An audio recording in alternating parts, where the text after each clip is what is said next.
Hey, train fan, how you doing?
Hey, train rail fan. I'm doing good. How about yourself? Train fan, I was there on Wednesday. Cool. You see anything good? Yo, Louisiana, nice having you joining us.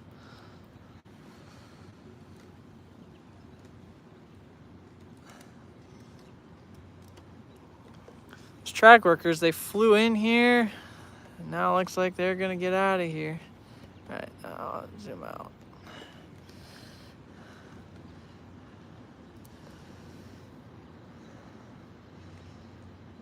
Hey, Jack, how you doing? I didn't see much when I was there. Ah, bummer.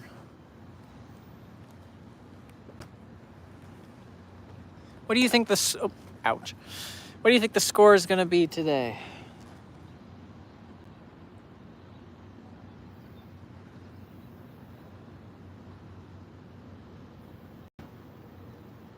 I'm doing great.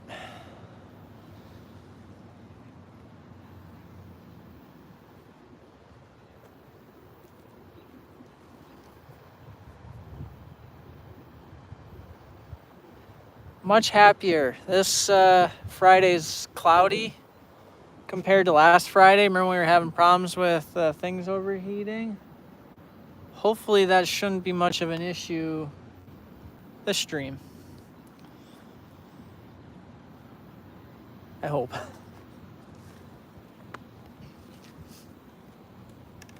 At least the sun will be in and out, so it won't be like constantly shining.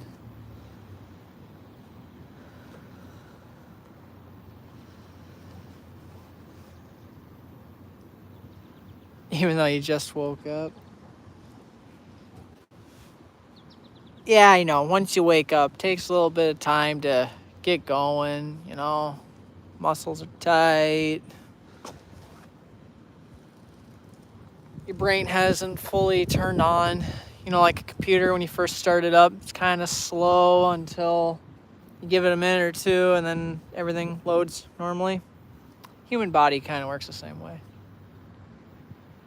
And there goes our track guys.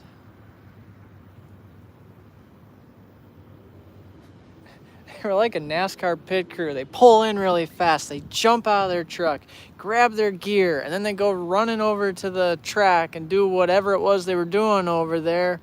And now they're out of here just like that.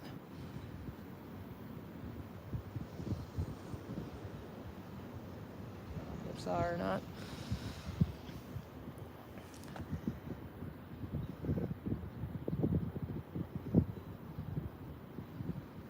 I just found out that both of my nearby subs have been converted to ITCM.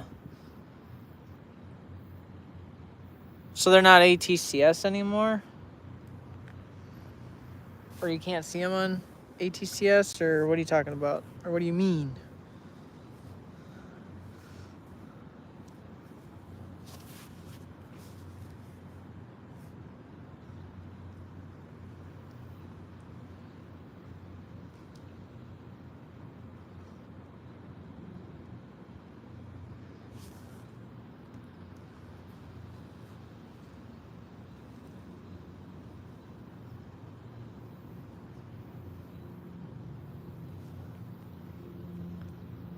I can't see anything on ATCS now. Uh-oh.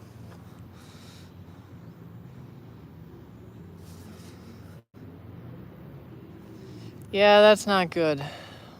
That's just slowly going to happen. We're going to keep losing these lines on ATCS. Still lucky we got the staple sub, at least this section of it.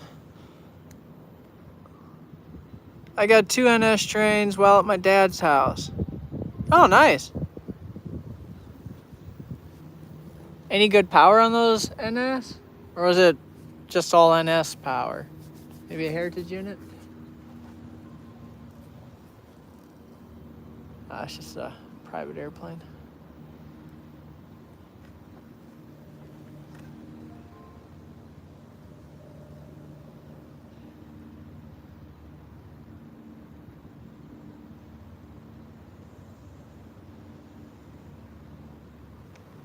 Hoping we catch a few trains before the commuters start running. Wow, there's a ATCS bonnet leader on the way to Northtown. Nope, no heritage. Aw, just all NS, or was there any other units?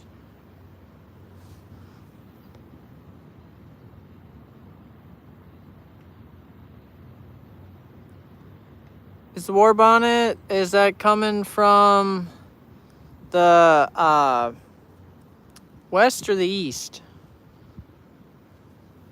Which way is it coming from? Ooh, we got a yellow. Somebody's getting routed to go west. It's coming from the east? Doggone it. Well, I have caught 2 fake bonnets already, so. And did you guys see the community post? Caught an H1 leading last night. Beautiful lighting. Couldn't have asked for better. Just after 6 o'clock, I think it was. I thought I would get some BNSF trains, but I never did. Well, NS is still cool. And I just say that because in Minnesota, we don't see NS a whole lot. You know, we'll occasionally see it on a UP train, or sometimes CP, KC too. And every once in a while, you'll see them on BNSF, but I catch more NS in Minnesota on UP trains than CPKC trains. Same with CSX. And now the signal is green, so we are turning this way. Because somebody's coming from this direction, and they're going to be on the closer track. So, we're going to look this way to get some things set up. And being that it's only 2:14, it is definitely not a commuter train. Which means, whatever it is, this mainline train will put the score 1-0. So I put, what's the score going to be today? Just saw it. Are you referring to the signal changing?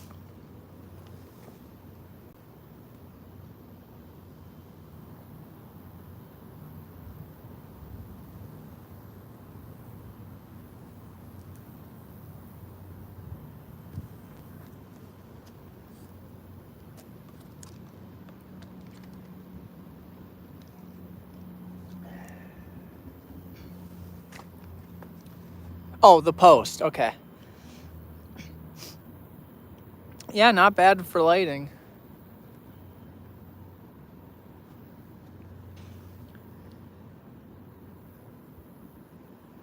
Oh, and on that train, the third to last car, which is like one of those scrap-like hoppers, it was shaking. It was like wobbling back and forth the whole way down.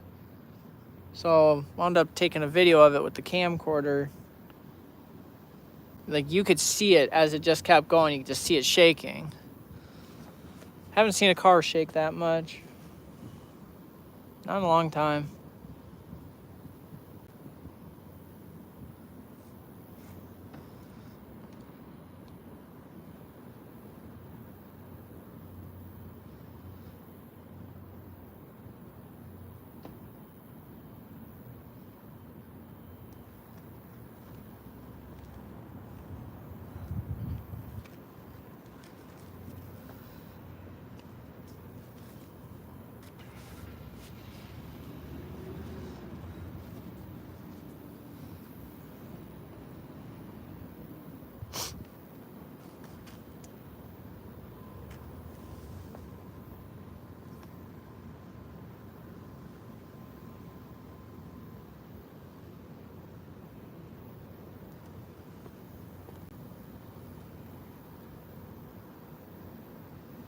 Really? I never finished editing my notes from the last time we did this? Wow.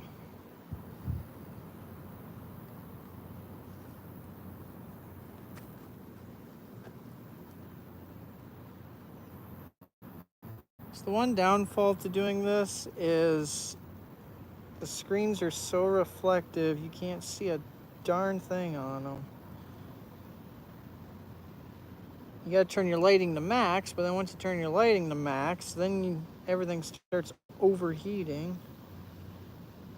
It's just lose-lose. Because then in the winter when we do these, it's so dang cold that it's struggling to keep everything from, batteries alive. But it is a lot cooler today than it was last Friday when we did it, so. And cloudy. That helps.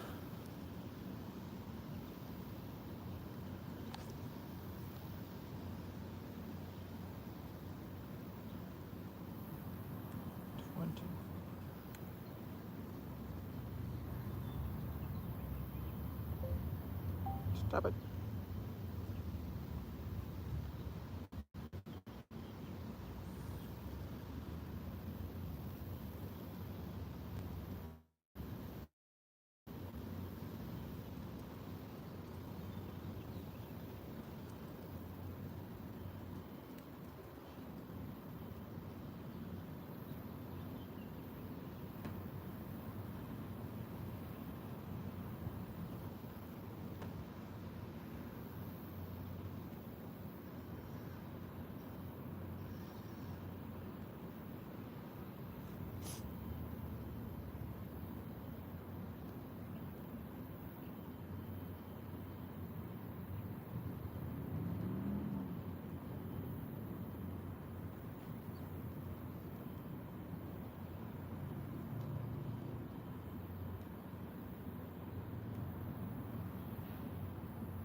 I think CN runs on the NS line where I am, but it was kind of like 5 years ago. CN was leading NS 189 or 169. Seeing CN leaders is kind of cool too. Hey Daniel, how you doing?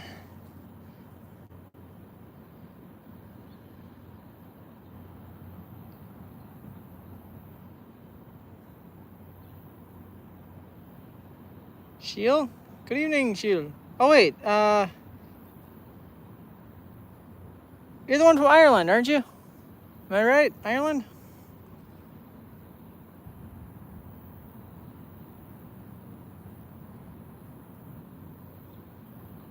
think I'm going to buy a camcorder soon. Do you have any suggestions for ones with good quality but not too expensive? No. The only one I know of is the one that I got, the Panasonic one. But when I bought that was like $600 to $800 for it. But I'd recommend it because it's Panasonic, it's 4K, got a really good stabilizer for when the trains go by, and it has a really good zoom on it too.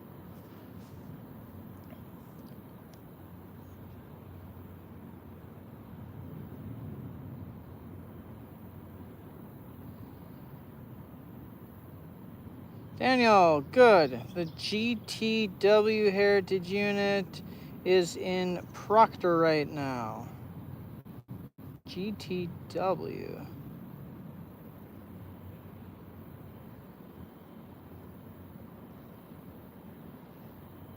Oh, that one. Okay. Oh, cool. I gotcha.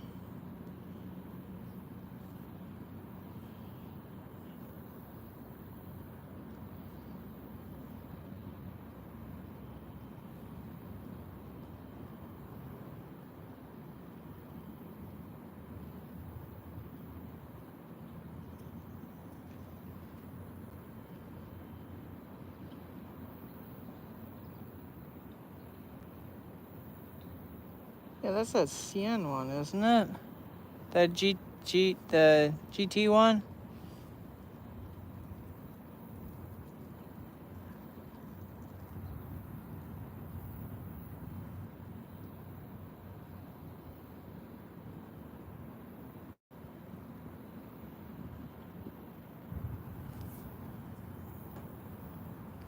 That's the one that on the side of it doesn't have like the I'll get this. It says like GT on the side, white lettering. So instead of it saying like CN, it says the GT, and then it's like a mainly blue locomotive with some red, I think, on the back and the front of it. Correct me if I'm wrong, but I think that's what that one is.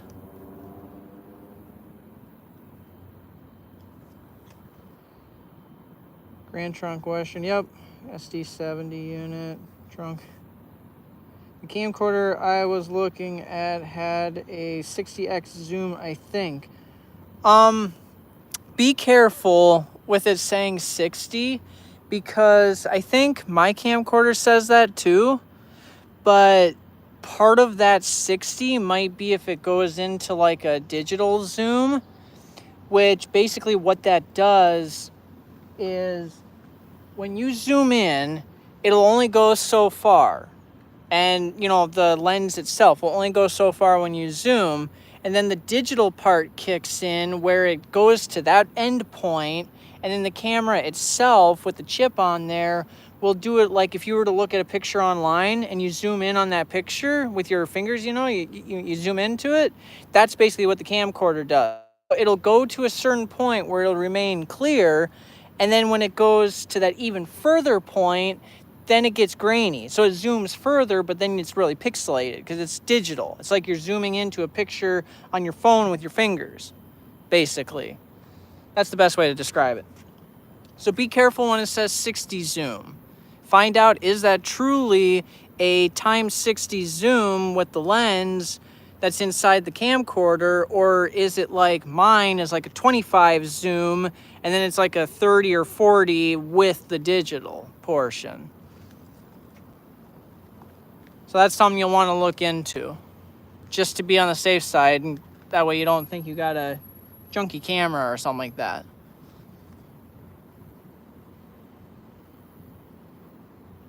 Yep, see, there you go. 30 optical. That's the word I was looking for. Optical zoom. Yeah, optical is the lens itself, and then digital is going beyond there to that end point, and then the computer itself zooms in. But yeah, optical. That's the right word. Thank you, Train Fan.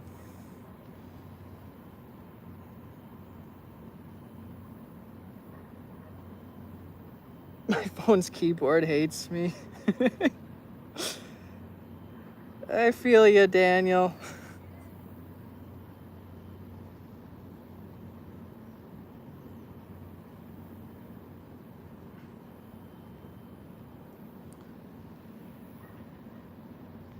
And I think if you want to do like the digital zoom, so you know how I said times 30 optical and times 30 digital, which equals 60. I think you have to go into an actual setting to enable the digital part. So if you don't want to use the digital and you just want to use the optical to get the best quality, that way once you get to the end, it won't try to go any further. You should be able to control whether or not you want that function on or not. I would never buy a camera. Sorry for catching BSF 25th anniversary units everywhere I go. What are you saying sorry about that, Daniel? It's not a bad thing. And why would you never buy a camera? If you're gonna do trains, that's a big thing to have.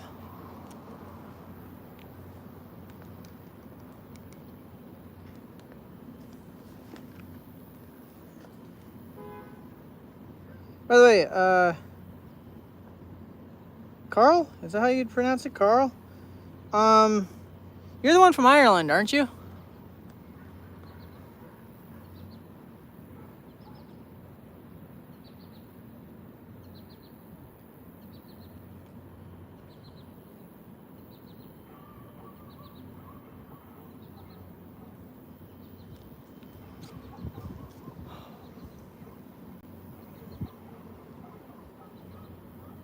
And the dogs are talking.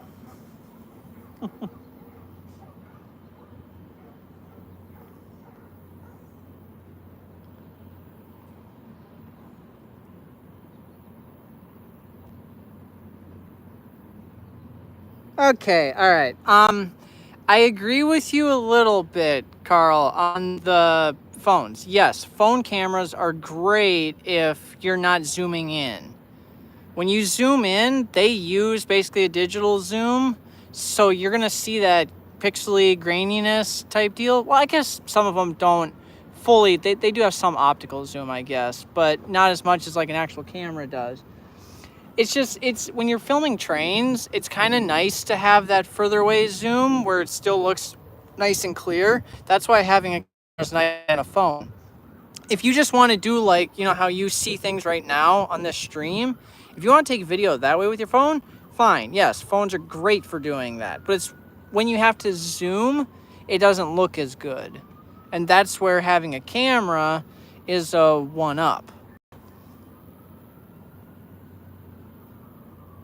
Afternoon, Root Rail Productions.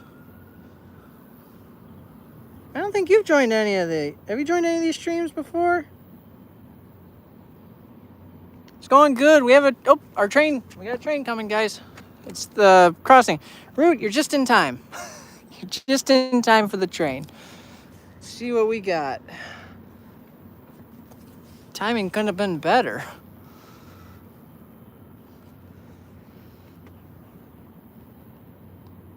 Five likes, not bad. Not even a half an hour in. I'll check all your comments after this train goes by. Please have something good on it. It's like BNSF.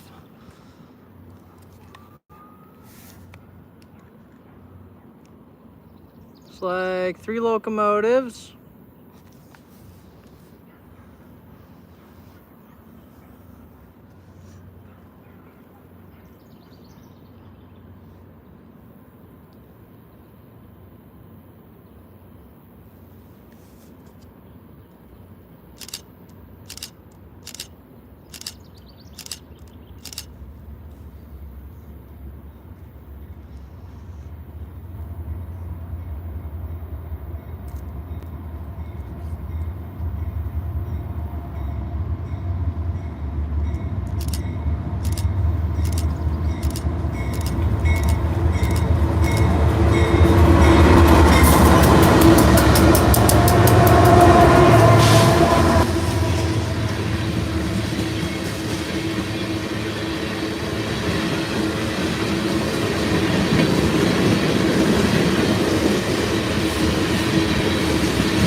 We're gonna do something, by the way, because my tablet says I'm hot. So we are gonna go hang out in the shade. How about that? Bear with me while I get this stuff.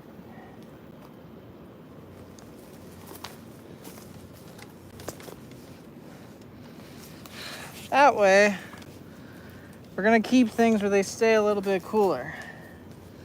So we're just gonna hang out here. How's that? I'll stay cool. My devices will stay cool. I'll periodically go up and check the signals, you know, see where things are at.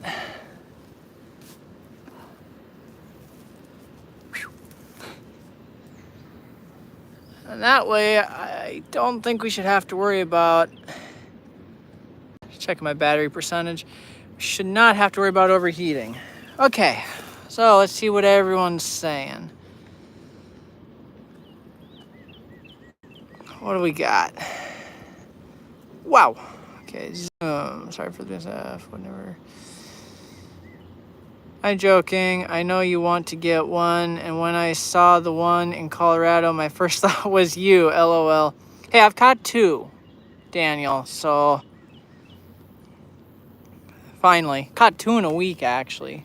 One on the Hinckley and one on the Staples here with Trevor.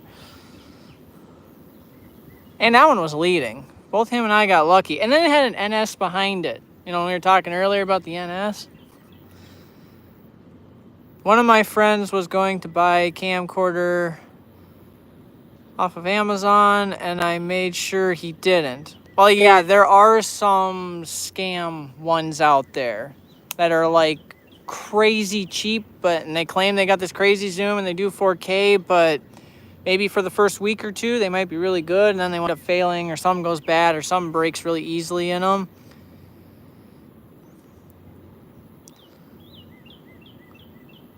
There's nothing wrong with that, Carl. Nothing wrong with filming with your phone. I do it when I don't have cameras with me. I use my phone. It's a good, quick one to have. Sweet.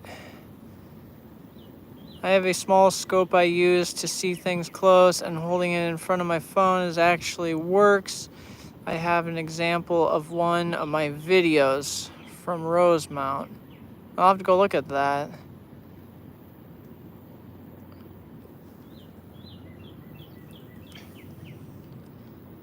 It's actually not a bad idea using like that, using a scope. Right one leading, definitely. That's what I thought I can remember. I'm gonna log off. I'll try to tune in to the next stream. All right, Rude, thanks for stopping by. Yeah, you're probably already logged off by the time I got to it, but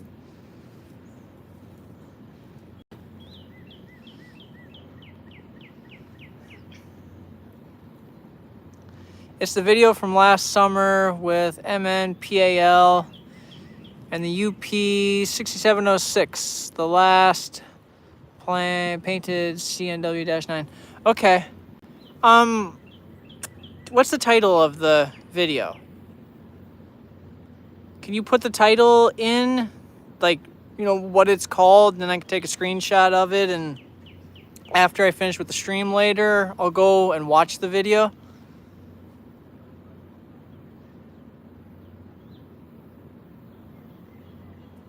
I'm guessing, yeah, you probably won't be able to share the link to it. That's why I say put the title in.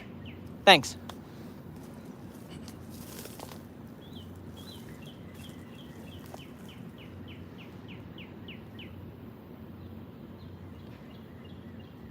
You gotta wait till people discover you, Carl. I'm pronouncing that right? It's Carl, I would assume. I suck at names, like big time.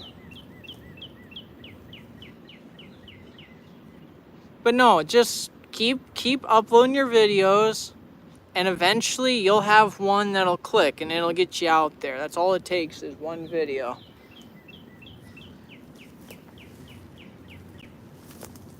big thing, consistent. Be consistent.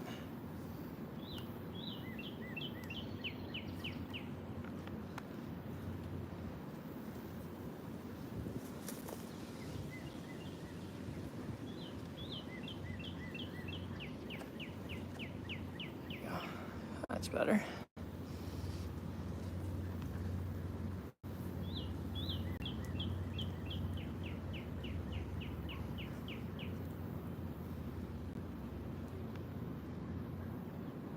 And I haven't even had a chance to go and share that we're live.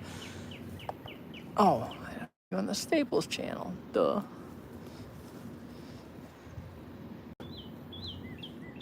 It's a battle. That's the title of the video.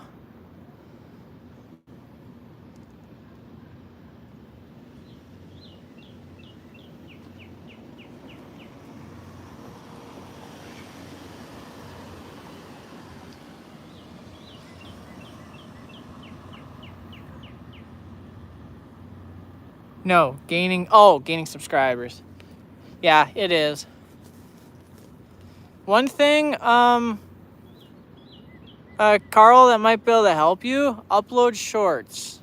I think we had this discussion last time. Shorts help out big time for getting you a following.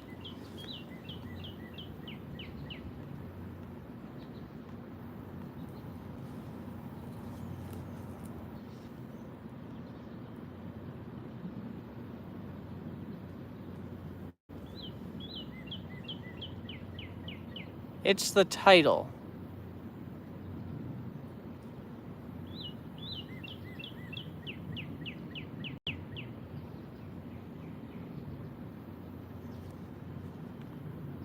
There we go. Now my iPad's not hot as heck. Did you disconnect?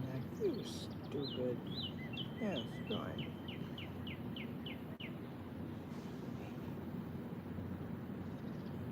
There we go. Now I can see the comments a lot better.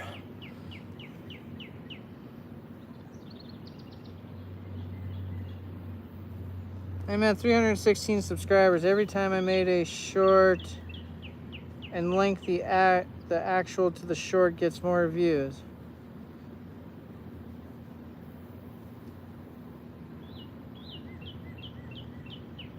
Eckerly? Oh, every time I make a short and link the short gets, yeah, shorts always get more views.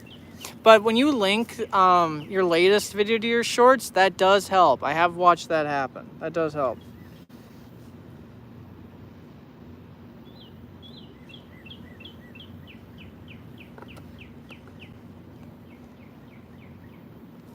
No, I believe you. I believe you, Daniel.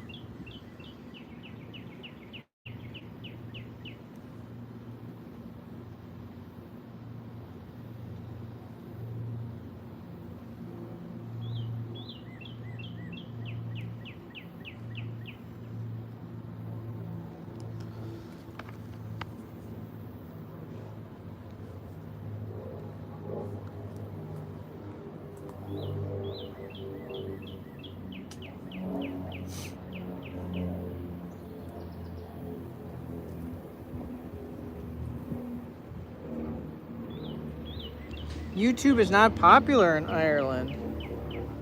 Interesting.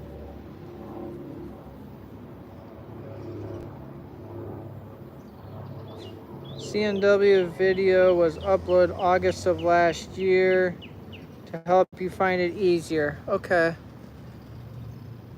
I'm gonna take a screenshot of that.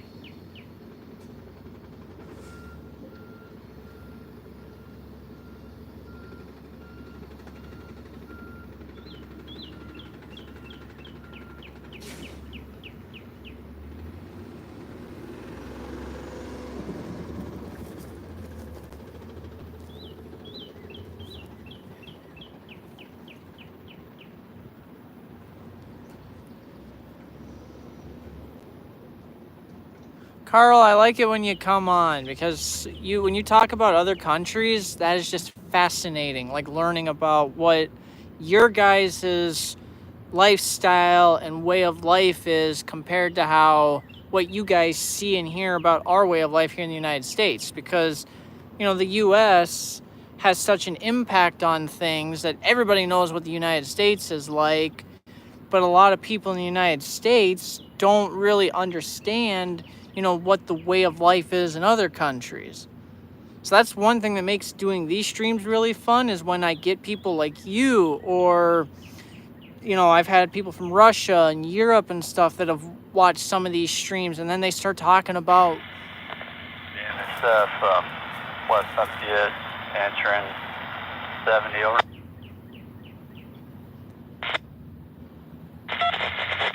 One to runner, watch right over. When people talk about what their way of life is, it's just fascinating. VRC, ready off 603 over.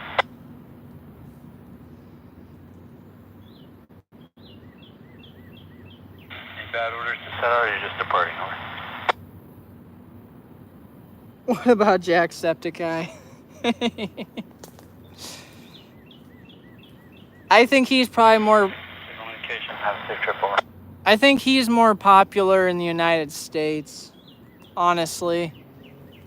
No different than Mr. Beast, no different than PewDiePie, no different than... or one that I used to watch, a Minecraft one, Stampy. Popular, I think it's mainly people in the United States that make those YouTubers popular.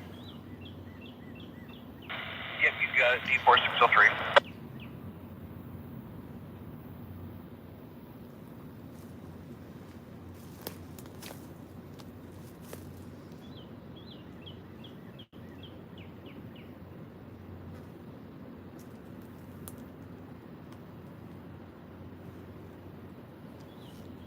Okay, we're gonna go find a different tree. Get away from Mr. Wasp here. Yep, we're not sticking around there. Not in the mood to get stung, but I want to stay in the shade. There we go. Just stay right here. And I'll turn it this way. There, that way we can still remain in the shade, but hopefully not get stung.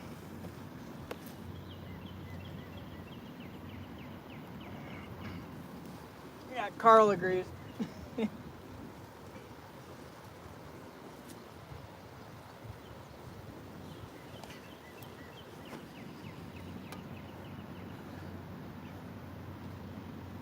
Jacksepticeye, by the way, that's one YouTuber I never really watched much of him. I think it's because he played a lot of the... Is he the one that played a lot of, the oddball video games? I think he was the one that did that. Preferred more of the Minecraft YouTubers.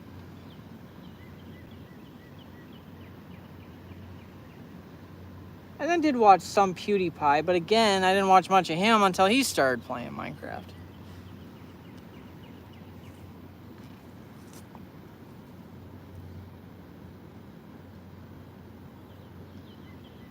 I'm a big Meta fan.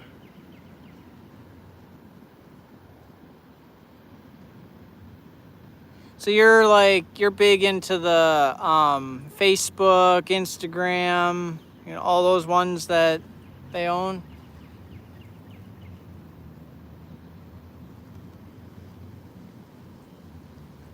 Part of the metaverse, I think that's what they call it, metaverse. I should probably go share the stream, shouldn't I? I haven't even done that yet. Literally 45 minutes in. Normally I share it right away, telling people, hey, we're live, but I just haven't this time.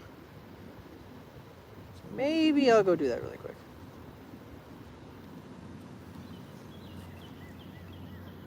I'll keep watching. There, make it. No.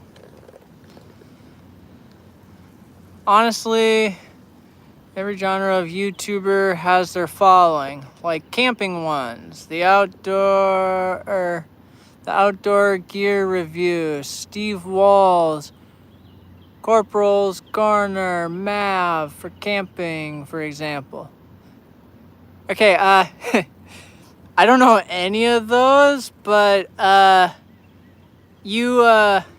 assuming, Daniel, you like a lot of that outdoorsy stuff.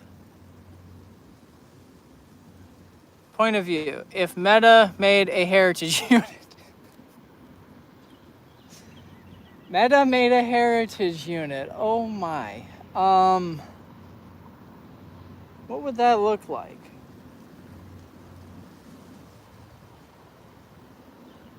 It'd be like Metrolink or something like that. Be like one of those.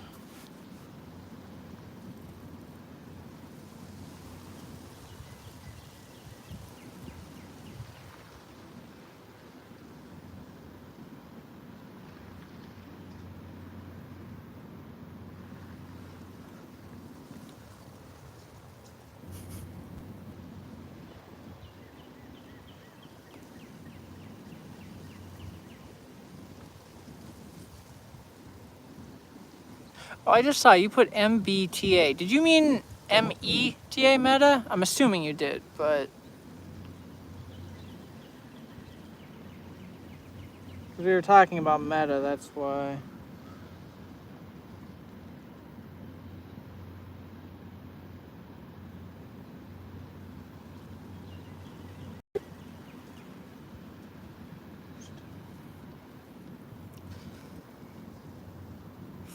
For Railfanning, me, Steel Highway, Northern Trans or NTR. That's Northern Transcon, right? I think that's what they are. There's some other big railroad YouTuber channels. Yeah, Jawtooth, that's a good one. Danny Harmon, that's a good one. Those are like really big YouTubers. A few of the local ones that I like are just JD, AH Trains, a lot of you Minnesota ones where a lot of your YouTube channels like really similar in names. You got Minnesota Rail Productions, Minnesota Rail Fan, BNSF 1458. I think I said JD, AH Trains. There's a lot of them. Like, there's a lot. North Star Fan 702.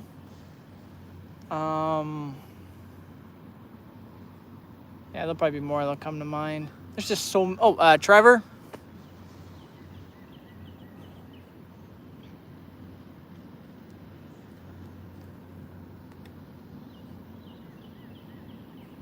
Jawtooth.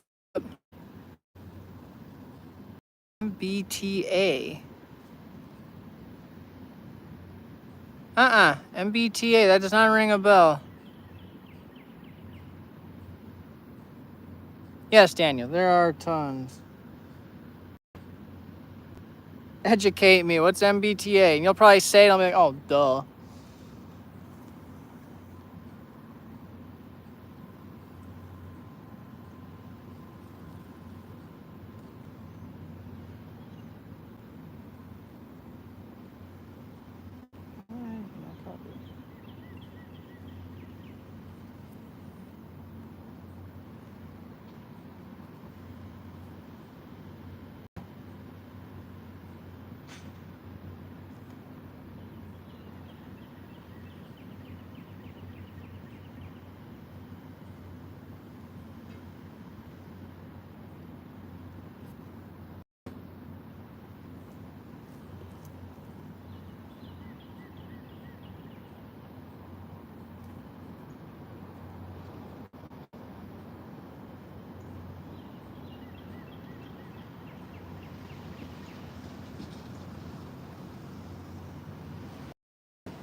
Oh, commuter train.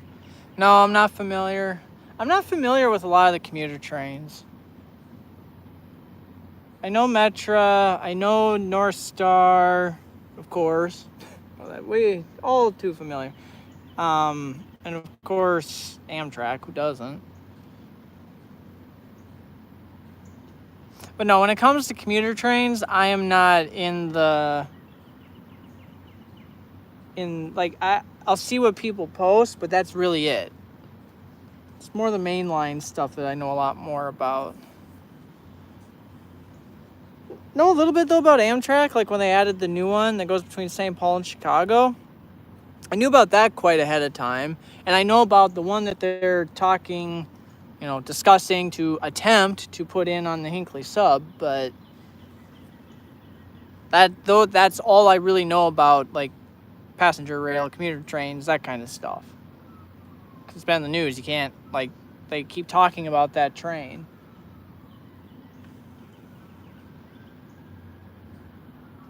Should be interesting if they did that on the Hinckley, because it would mean there'd be more out there, and they'd have to double track certain spots of it. They were talking, and then put in some stations in different areas along the Hinckley. But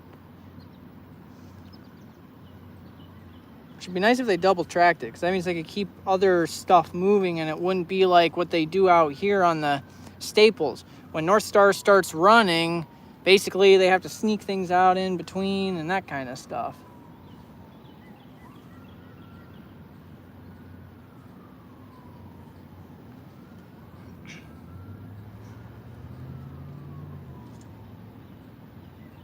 Amtrak runs on it? What do you mean? What is it? On that MBTA?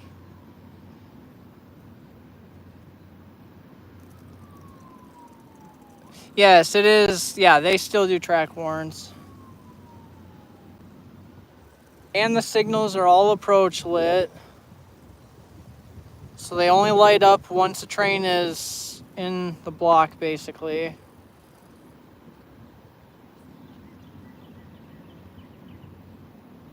Oh, got it. Okay. Well, there, you're teaching me something new. Let's see here. I'm reading what you guys are, like, I'm making a post on these groups, and I go and look, see if anyone said anything while I wait for the post to publish on the groups. Multitasking.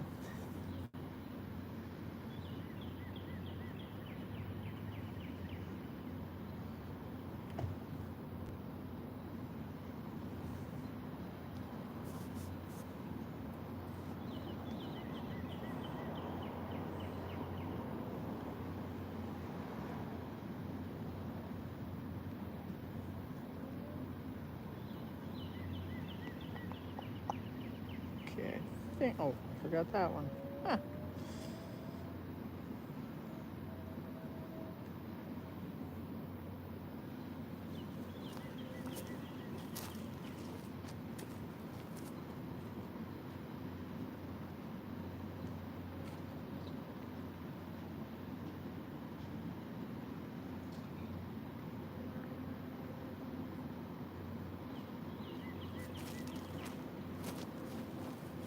Signals are red in all directions. Alright, there. Got that shared, so now might have some more people joining us at some point.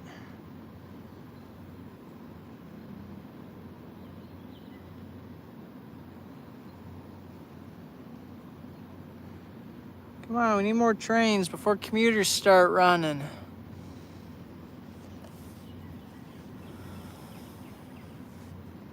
Some of the CPKC Waseca sub between Waseca, Rochester to Minnesota City, and River sub are track warrant controlled. Huh. Yeah, you can still find some of that.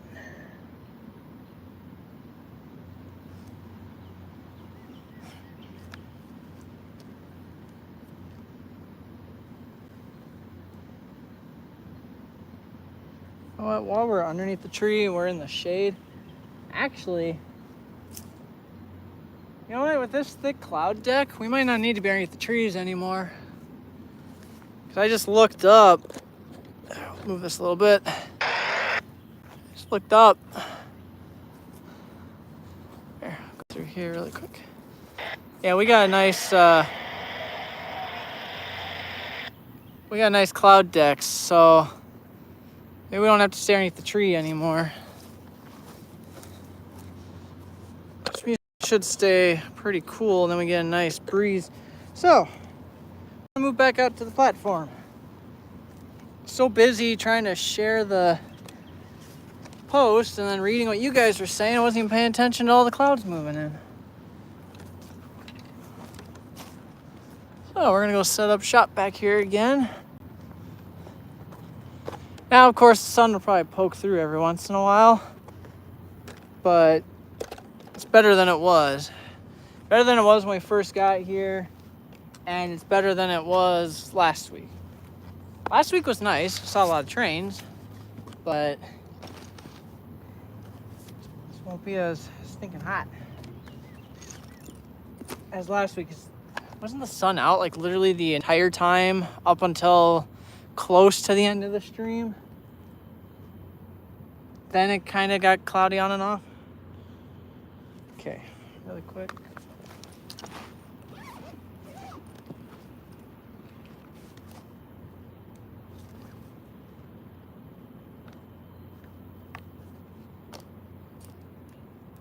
Since we're in a lull point, I'm gonna charge my phone. That way, if the sun does come out, I don't have to have it charging and overheating.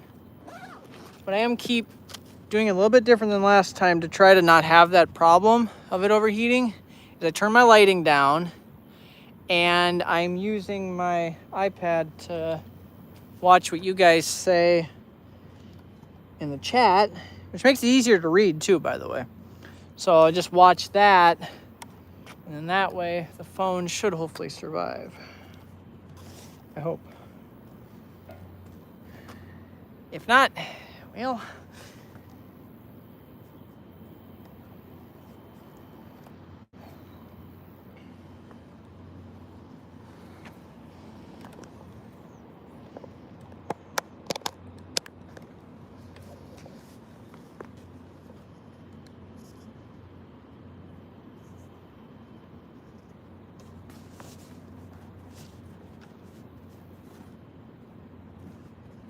does anybody know what that was about? There was a guy that was wearing like a neon reflective vest, walking around on the platform here, and then on the other side holding a clipboard and looking around. Is he like some kind of metro transit guy that, I don't know, inspector? Something maybe? Quality guy? Checking out the area? I don't know. If anybody knows, I'd be happy to know.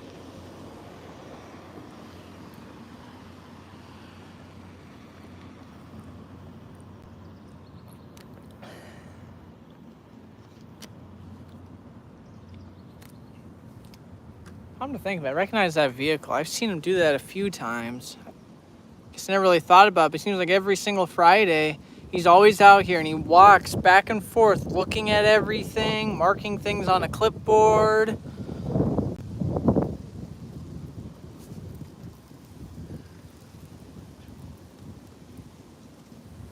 I'm assuming it's some kind of inspection. That's what I'm guessing.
Yeah, nor have I think it's just been those two that have been painted CPKC.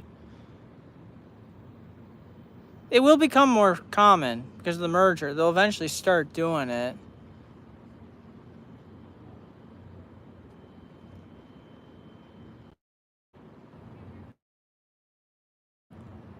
In a way, I'm to see it at train days, but in a way I'm not, because it'd be cool the first time seeing one of those locomotives. It'll be on, out on the line somewhere, and I pray it'll be leading. How'd you catch your first CPKC painted locomotive? Oh, it was like third in the consist, and there was some kind of heritage unit leading, and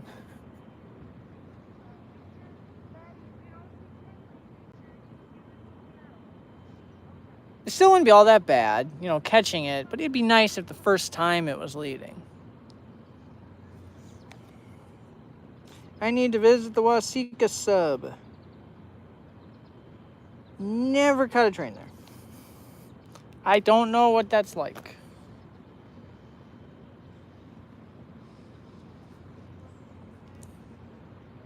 By the way, welcome, Lantern and Sirens.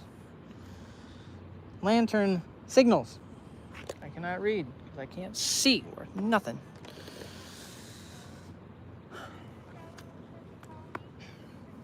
It's actually quite comfy now.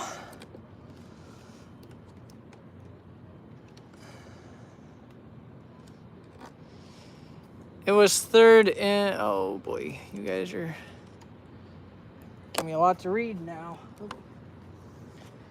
It was third in the consist because PTC was malfunctioning or something like that. Yep, all right, we're gonna make up our stories now. How is the first time catching a CPKC locomotive gonna play out? I've seen stuff driving on US 14 between Rochester and Owatonna, but there was a walk bridge in Rochester just west of US 52, which is the time I got something which was RHE local that runs between Waseca and Rochester. Wowzers.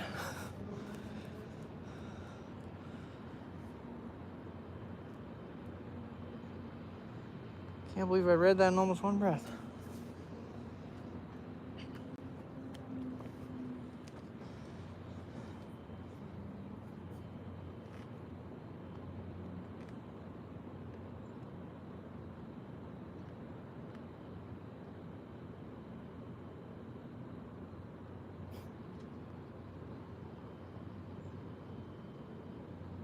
That was a good one, Lantern Signals. That was a good one.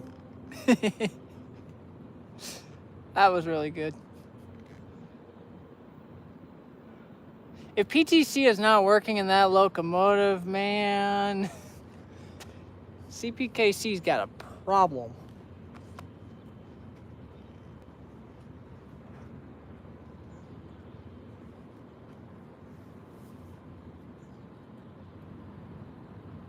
What locomotives is it that BNSF won't put PTC in? I thought there were certain ones that they won't do it because, now this is just what I've heard, but they say the locomotives are old enough that it's not worth it to put the money into installing PTC if they're only going to get like not even a few more years out of the locomotives. Isn't it like some of the Max that they won't do it? Like your executive Max or something? Some of them have PTC and some don't.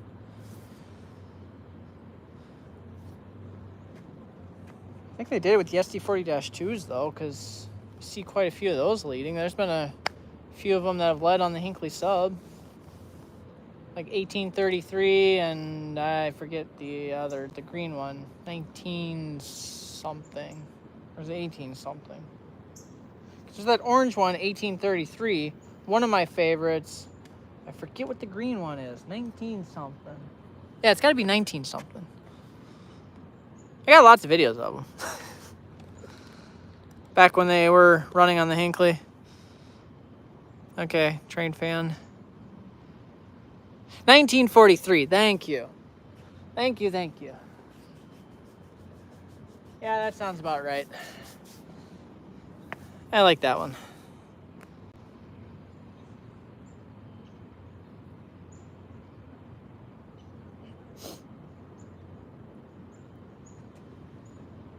Yeah, 1832. That one's green too, though, isn't it?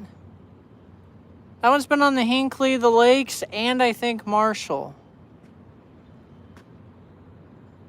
Or is it the 19 one? I've caught that on 3 different areas. I caught it on the Hinckley, I've caught it on the Staples, and on the Marshall sub. Not on the Lakes, though.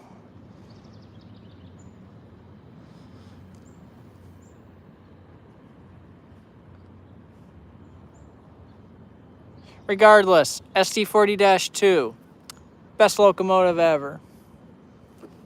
It just looks so cool. It's a powerhouse, and it's very, very reliable. It's a very reliable locomotive. They're still running to this day, and they have them pulling mainline trains. They do that from time to time on the Hinckley. They'll have them pulling. It's like, that's pretty dang good. Especially being as old as those locomotives are. That's what you call reliability. 1943 is getting repainted in... Ooh. Wait, 1943.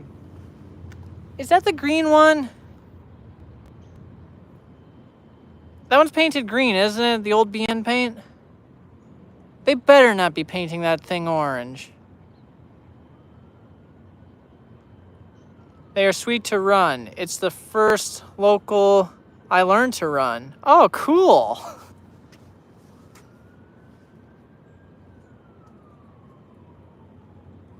That's awesome. They are so picturesque. And actually, shameless plug, but that Royal Gorge video that I have, which lately that thing is exploding in views. Like, it's now up to like 6K views. It's gone up in the last 2 weeks. It's gone up 5,000 views. And every day it's like 200 or 300 views. And in that video, rode on the Royal Gorge ride and did the cab ride. So when they go out and go back, you get to stay in the engine with the engineer. And the engine, they have like they got a couple different locomotives that they randomly pick for the ride. Well, they just so happened for that ride to pick their SD40-2. Being one who is obsessed with the SD40-2, absolutely loves it, dream come true. Dream come true. Got to ride in a SD40-2. Grinning ear to ear the entire ride. Being in that thing. Sadly, yes. Oh, come on. I hate that. There's one, and I probably maybe made a post about it one time, but there's a locomotive that I caught that was a Santa Fe painted locomotive. Caught it going south on the Hinckley sub, I don't know, so many odd years ago. And then, I don't know, a couple of years after that, after catching it, caught the same exact locomotive going south on the Hinckley sub, but it was painted in the BNSF orange. It was no longer painted in the Santa Fe paint. So I've got a before and after picture of that locomotive. In the Santa Fe paint, catching it on the Hinckley, and then in the BNSF paint, catching it on the Hinckley. And I forget how many years apart it was. But that's sad. When you see these locomotives and they look so cool, and then they get repainted and it's just the standard BNSF or something. Is it really? Doesn't make them as cool anymore.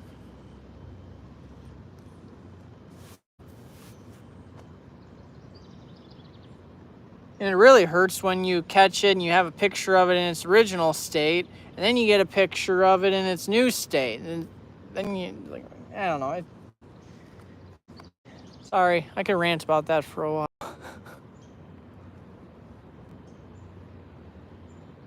I like older things, more historic stuff. It's sad to look at Northtown Deadline.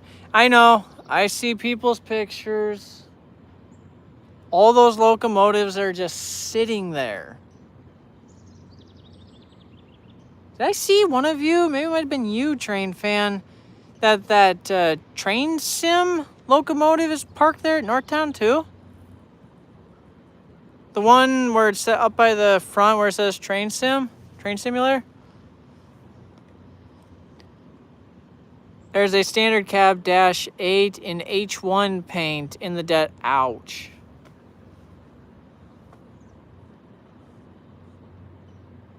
When I ran on the KCS, it was mostly gray ghosts. Yeah, now you see a gray ghost and we're freaking out because how many gray ghosts are there left? That's what I thought, train fan. I think it might have been you that posted the pictures of it when you were... Yeah, that yard power, you were taking pictures of the fake bonnet and the war bonnet that work in the yard now.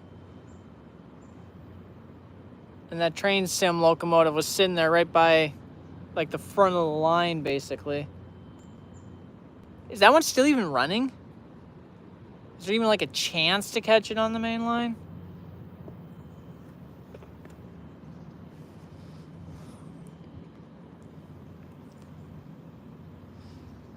Most are KCSM. The Gray Ghosts? So they turned the Gray Ghosts into Kansas City D Mexicos?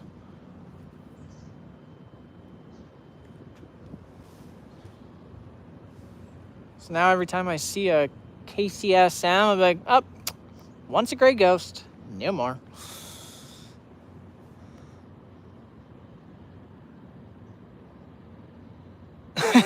Northtown still have a huge... Yes, they do.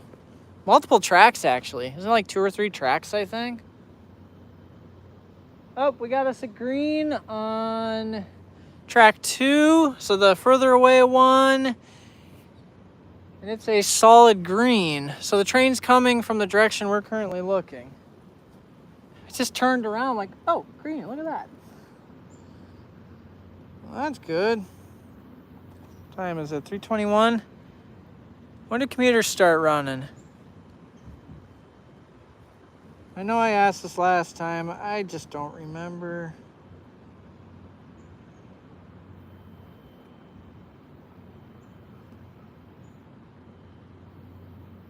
So busy talking about locomotives, like wasn't even paying attention.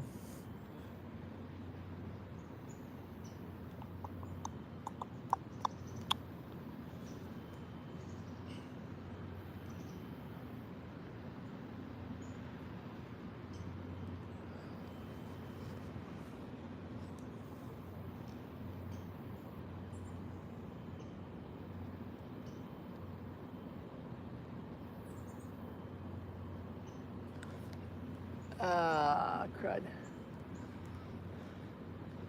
Sun's coming out.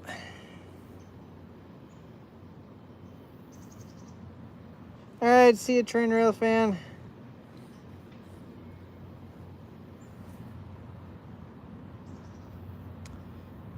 Yeah, I know, I'm hoping so.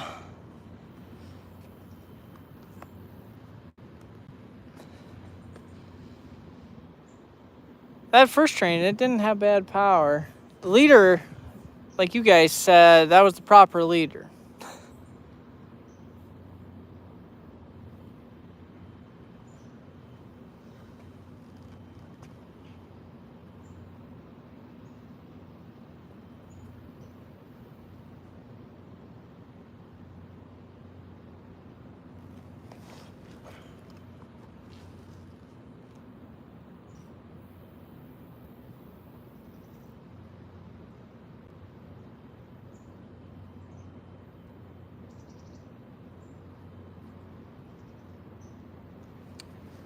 That green is North Star. They're routed into Big Lake.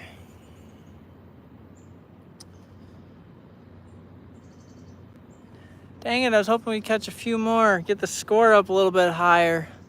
Right now it's 1-0. Main line. Where's my phone at?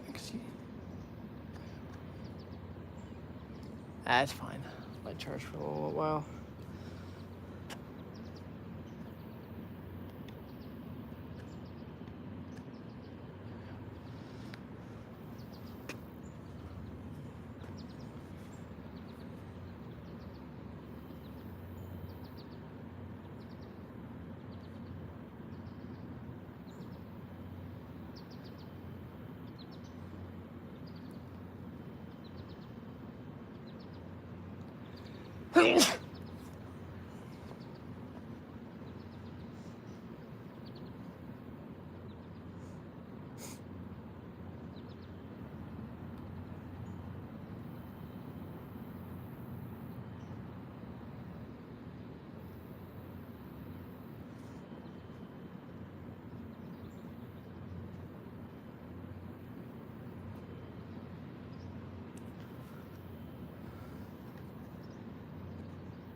North Shore Mining has a few of those gray SD40-3s that CN used to run. Lettered for GTW and Wisconsin Central under the cab. Oh, cool. And there's still the gray painted like the gray Ghost.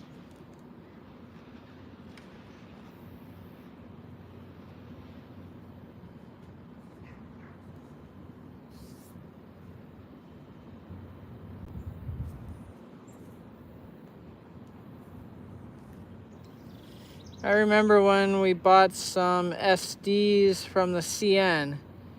Everything was in French. Oh, cool. That's what Lantern Signal says.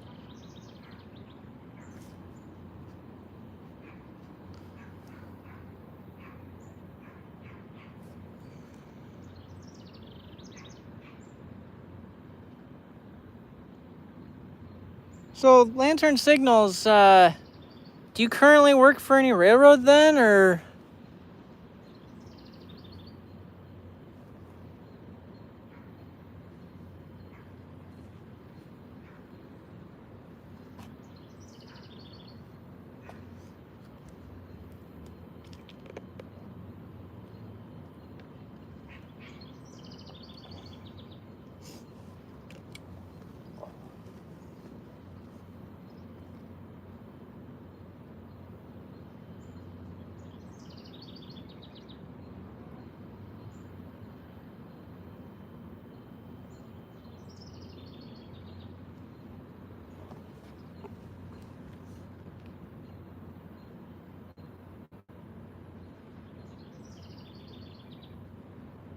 Wowzers. So you got around on the railroad. Lantern Signal says retired from KCS, CP, NS, and the SKOL. That's impressive.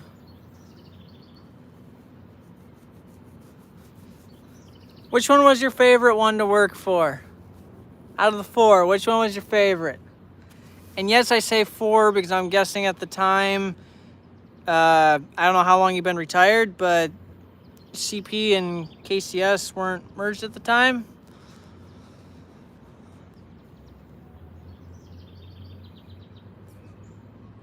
KCS, okay.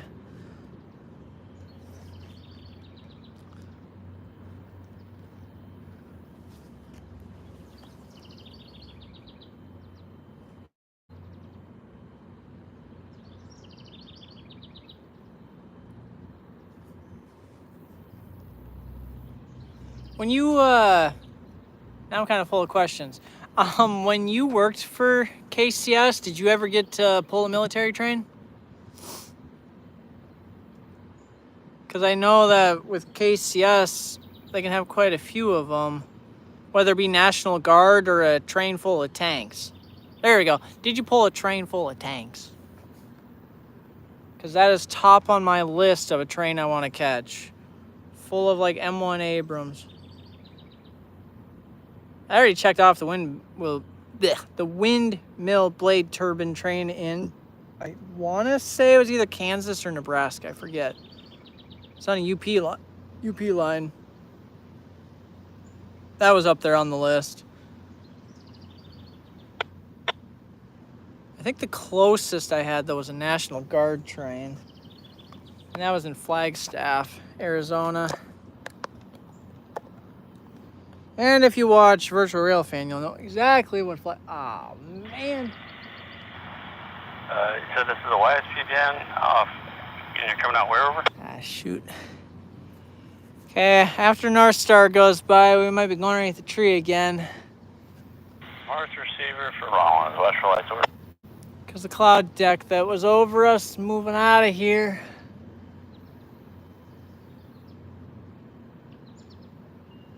And I don't want things overheating, so we might go take cover underneath the tree again. Let's see. Fort Polk, Louisiana to Camp Shelby, Mississippi. Oh, yes, quite a few. Okay, cool.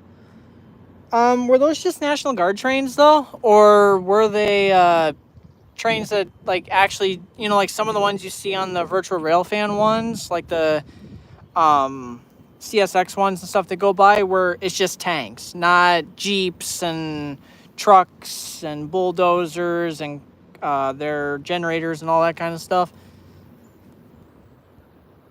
Because those are so cool.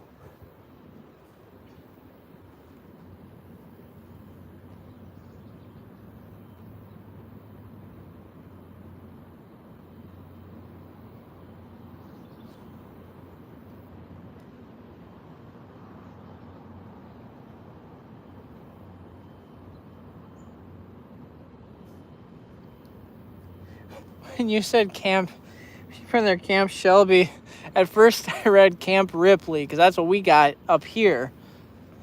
And there's trains that go there. They actually come through here usually, but never been here when they've had a train going to Camp Ripley or coming out of Camp Ripley.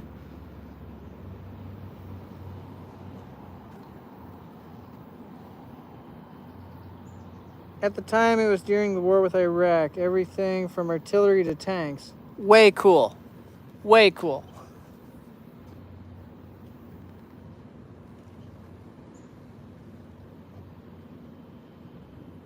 That's awesome.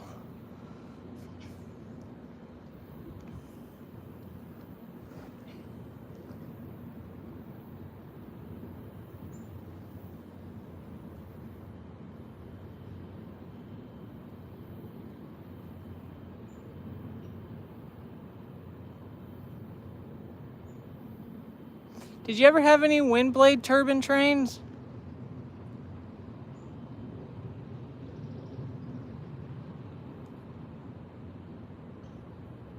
Because those got to be those are pretty crazy. You got these giant long wind blades and going around curves and stuff. I can only imagine what that would be like. When you're driving, it's probably not that bad because you've got the train behind you and they probably already scouted out everything. But then again, depending on if that track has a lot of turns, it might not work because of like trees and stuff.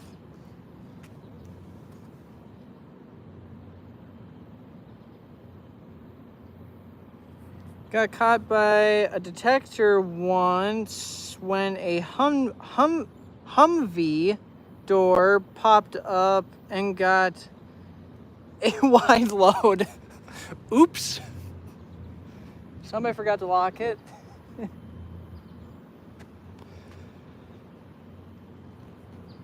Get to walk the train and shut the door. Oh, yes. One time I saw CSX leading a CN Canadian cab trailing, and then tanks behind the locomotives. Oh, that's cool, train fan.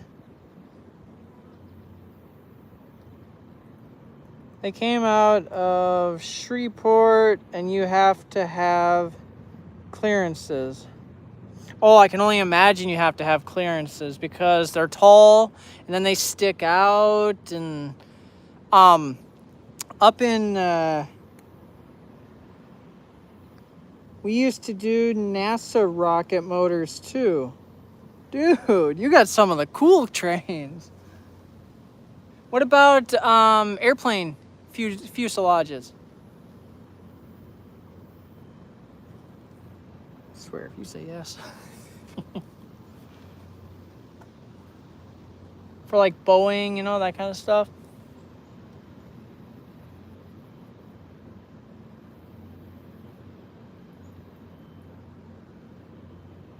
Oh, no. Okay, all right.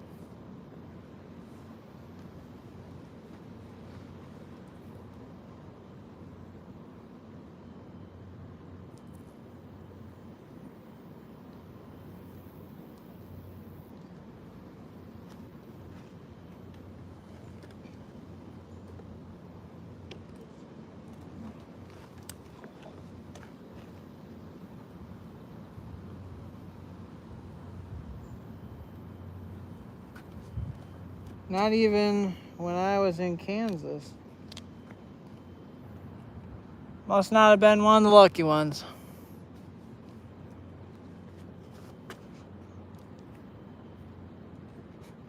Having these former railroad employees like you talking is just like having these people from other countries talking. Whole other world you can learn about. Change our viewpoint on how we look at things, or we just geek out about the cool things that you got to pull, or strange things you got to see. Because you guys got some good stories about just different things that you've seen along the way. You've probably seen some weird things, you know.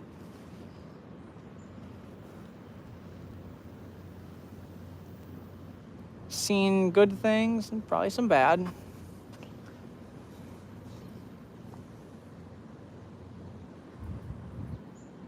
Different language.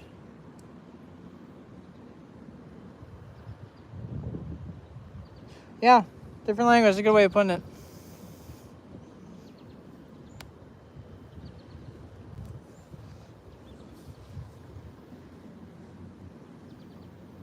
It's just interesting to learn about different stuff like that.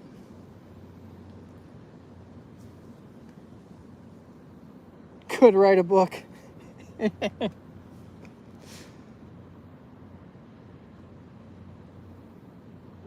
The writing the book part, I think that's what, like, with some of these engineers and conductors that are out there that do like YouTube videos telling stories, I think that's those who wanted to write a book but didn't want to take the time to write a book, so they just grab out a cell phone or a camera and they just start recording them talking and telling their stories about what they experienced on the railroad, what it was like, different things they saw and did and experienced and that kind of stuff.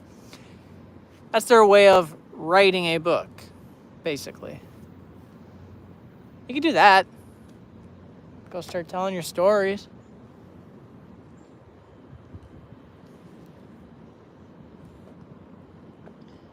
I was an RFE and monitored inward and outward facing cameras. Too many facilities. Oh well.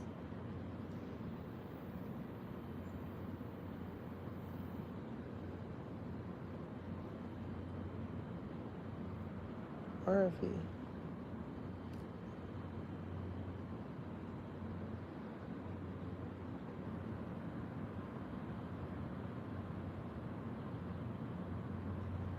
Are you referring to like the cameras in the locomotives, you mean?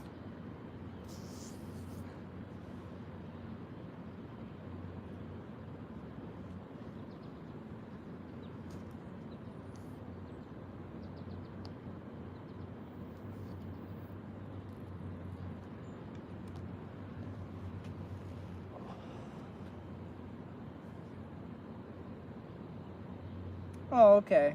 All right.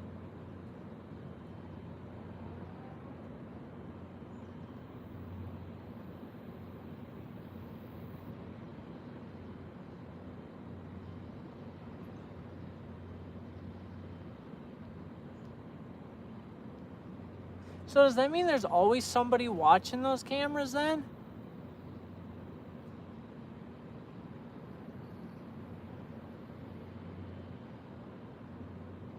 Because I know they're always constantly recording. That way, if there's ever,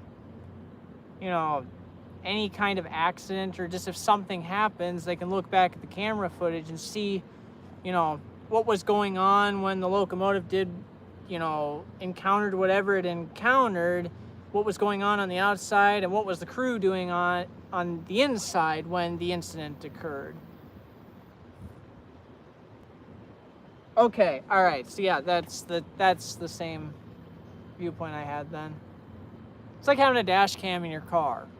You got the dash cam, it'll record, and then you can go back and view the footage if something ever happens and you want to look at it, essentially.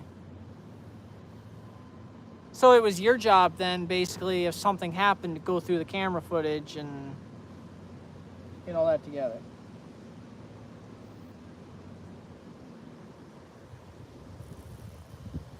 Hey, KCS, Railfan, and BNSF. Nice to have you joining us. Okay, all right. Yeah, that had to have been an interesting job. And did you do that for both KCS, CP, NS, and what was the other one? School.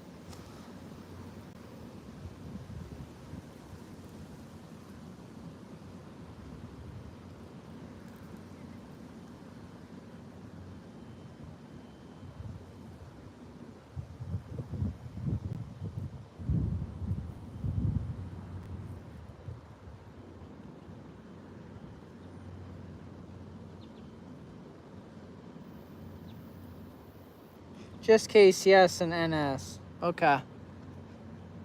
Sorry if it sounds like I'm asking a lot of questions. It's just, you just sparked my curiosity.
Okay, good, my radio's on.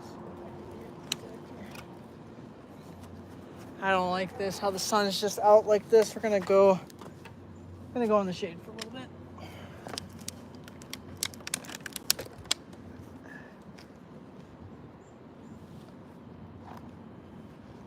Just keep an eye on ATCS and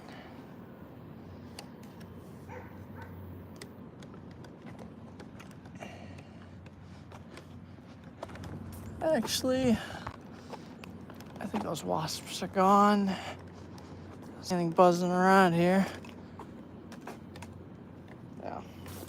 So we're just gonna come in here, stand in the shade for a little while so things don't overheat.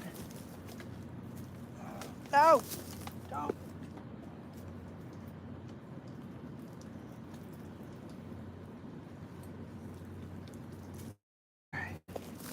My tablet was starting to get a little warm. Turn it this way.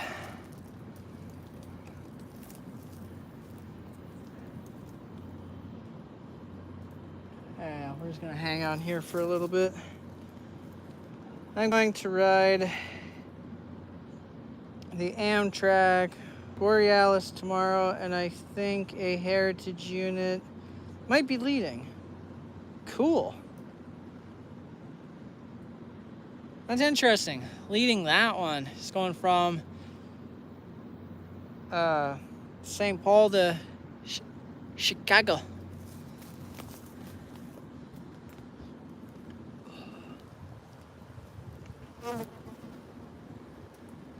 Yeah, my stuff should be able to cool off under here, being in the shade, and then we got this nice breeze.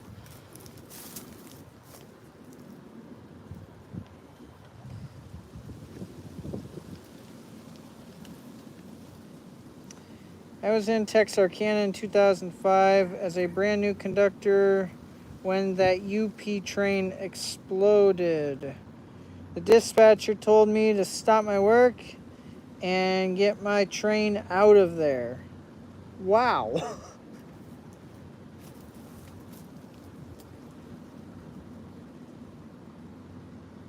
Yeah, I would have gotten the heck out of Dodge, just like that.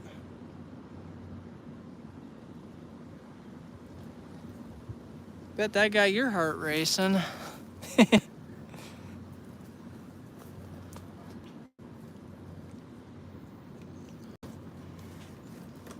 Now that I'm in the shade, actually, now might be a good time to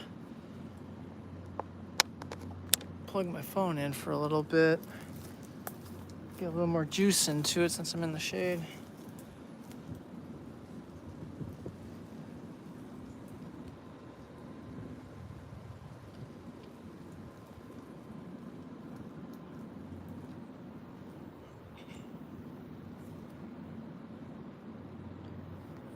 Good, my iPad's cooling down too. That's good. It's amazing what a little shade can do.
I finished my career there in Mason City, Iowa before the merger.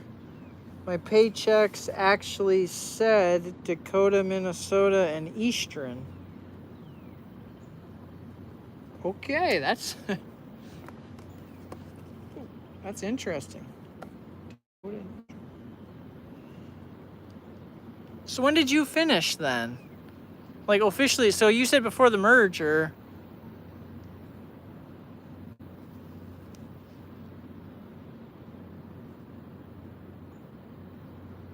CP was your last, okay.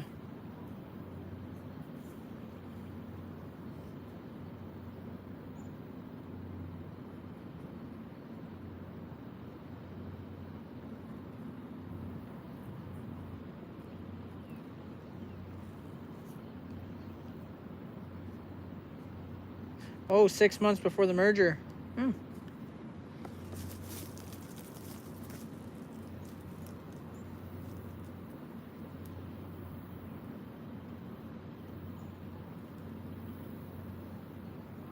I don't know. I've heard a lot of mixed stories about after the merger, they kind of changed for the better and for the worst in some areas. I know they were having crew problems for a while. Because I knew a guy that worked for them who was trying to become a conductor for them, and they'd always have crew issues. At least that's what they said.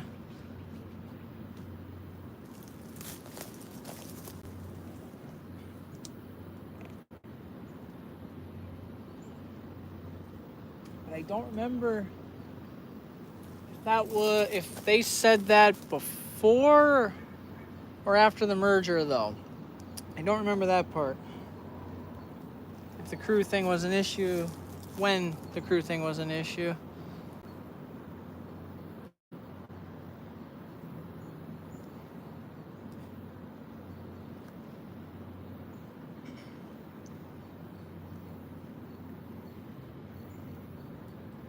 Man, traffic is slow. Okay. That sun's going behind, so we're gonna go back out. My tablet does not feel like it's on fire anymore. Like I said, once the North Star goes by, if nothing else appears to be routed through, then we'll come back under the shade. Gonna do that a little bit different than last time we were here. Last time we were here, basically stood out there the whole time. Phone went into I need to cool off mode.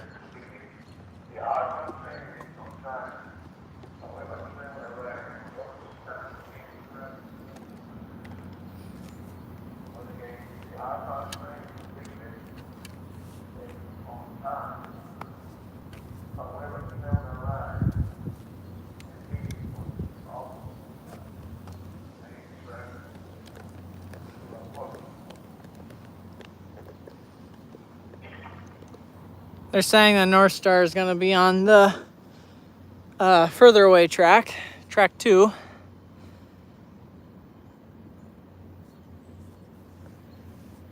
Because normally when it's going west, I guess they call that the outbound train, it's usually on the track that's closest to us.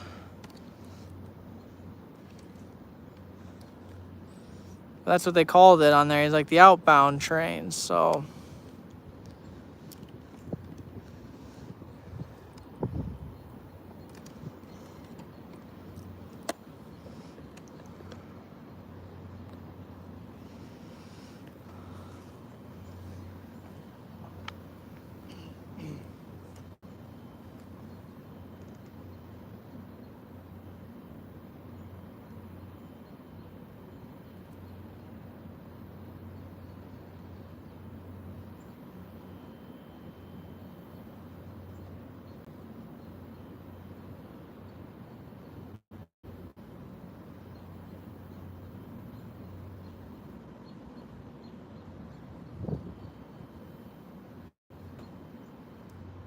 That bird has a lot to say.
Oh, good. Maybe we won't have to go underneath the tree. More clouds are forming again. All right, what are you saying, huh? All my old KCS buddies in Louisiana hate it. All the rule changes and all. I'm assuming since CP is the one that bought out KCS, that they're basically changing all those rules over to whatever CP had, or are they taking CP's rules and then some of KCS's rules that CP liked and then mixing them into the mix? Or are they saying, forget those rules, we're just using the rules that CP had, being that they're the ones that bought out KCS?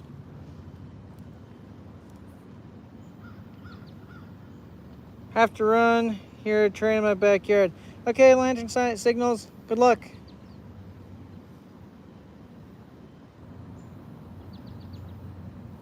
Pepsi can paint scheme is on the Borealis.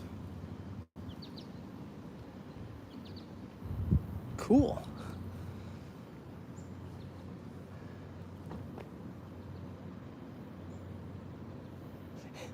You seen the pictures people post of that?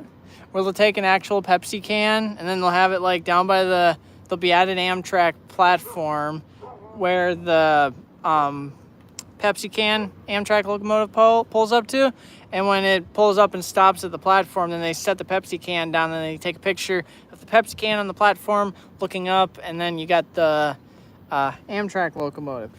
That makes for a cool picture. Very creative.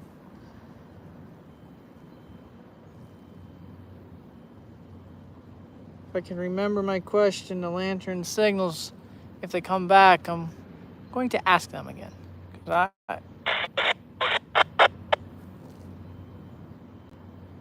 that them going by the detector, maybe?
Alright, here comes the train.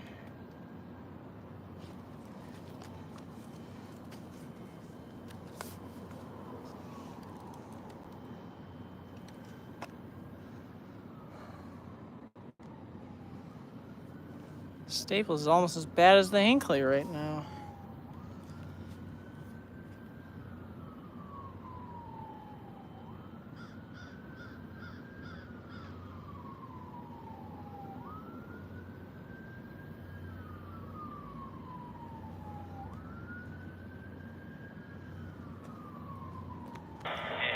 33.0, by red flag at 26.3, 3 minutes at maximum authorized speed, over.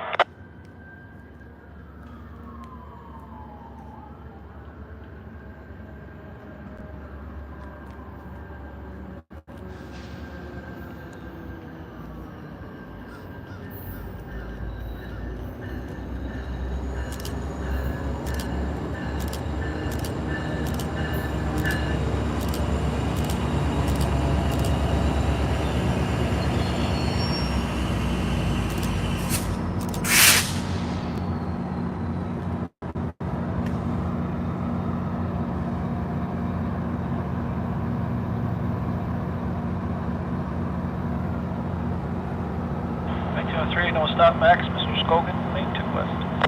No stop max, lane 2 west, Skogan, thanks. Anyone on that side? All clear. All clear, alright. We're pretty early, I'll hang out just a few more seconds here.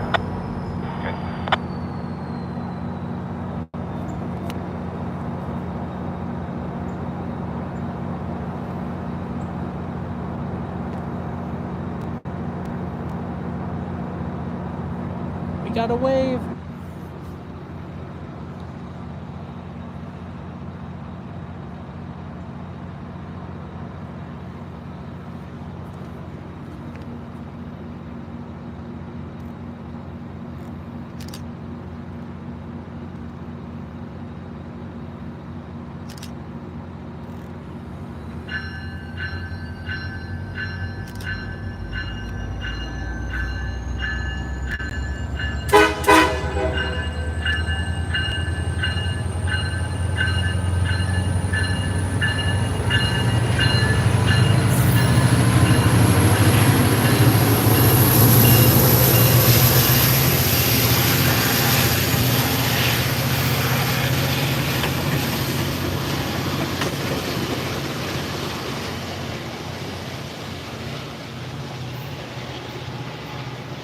All right, who is that engineer? Very friendly, waving and give us a little toot.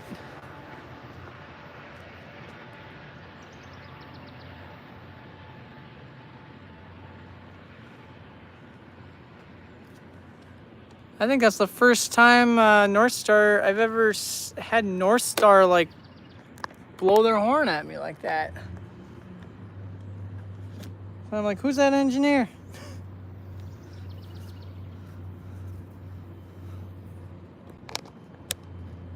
That's one good thing I can say about North Star. One good thing that I really like about North Star are the crews. The crews on North Star are awesome. They're very, very friendly. Very nice guys.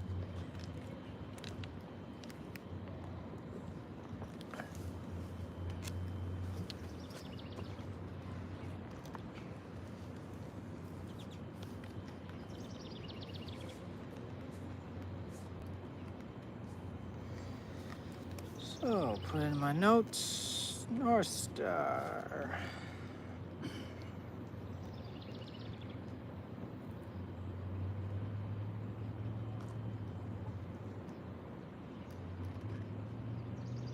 Yeah, today is just a slower day all around.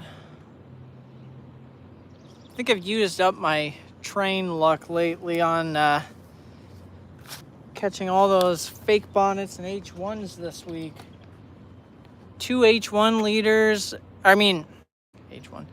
2 fake bonnet leaders on the Hinckley sub, one going north, one going south, and then the H1 last night going south. Used up my luck, I think. Whatever I had. Because today is just straight up slow.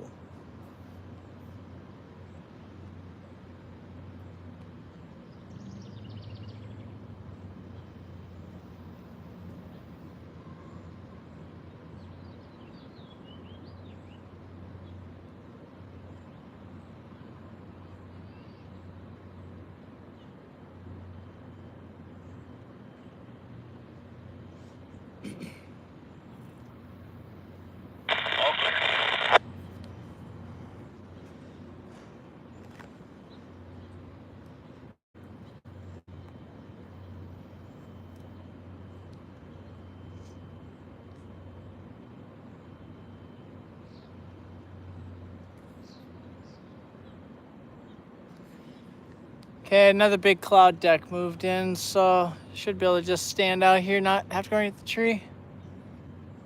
At least not for a while. Just keep an eye to the sky.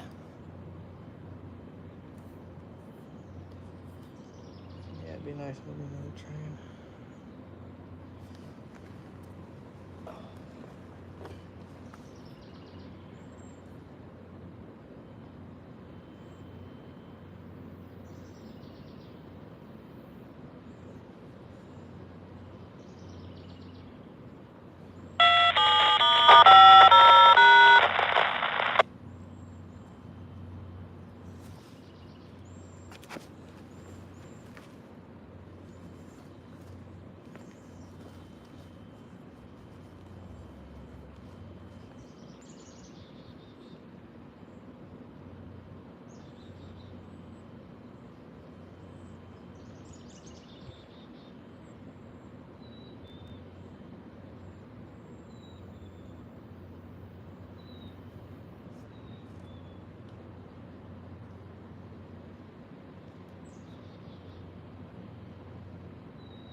So I went to go post a thing on Instagram saying that I was live on YouTube.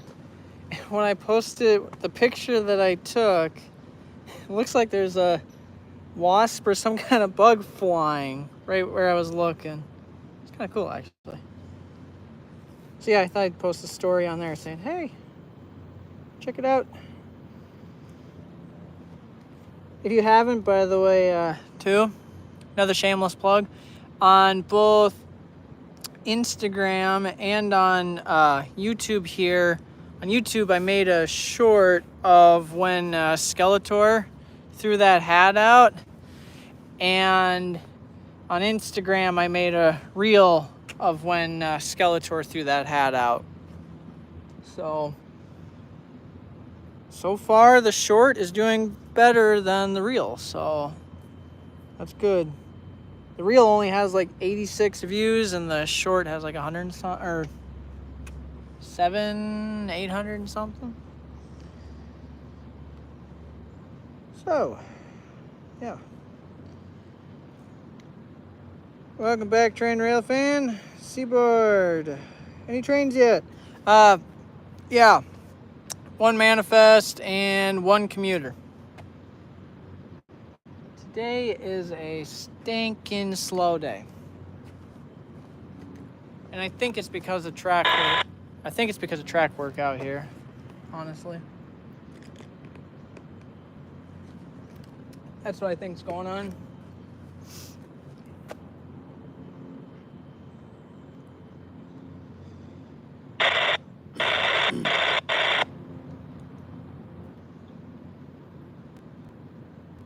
Just wish things would pick up a little bit.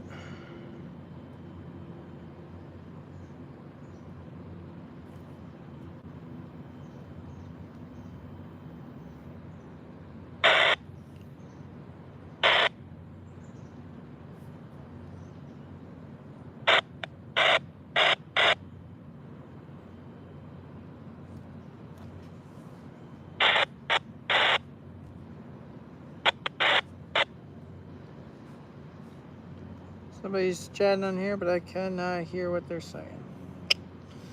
That's how that goes.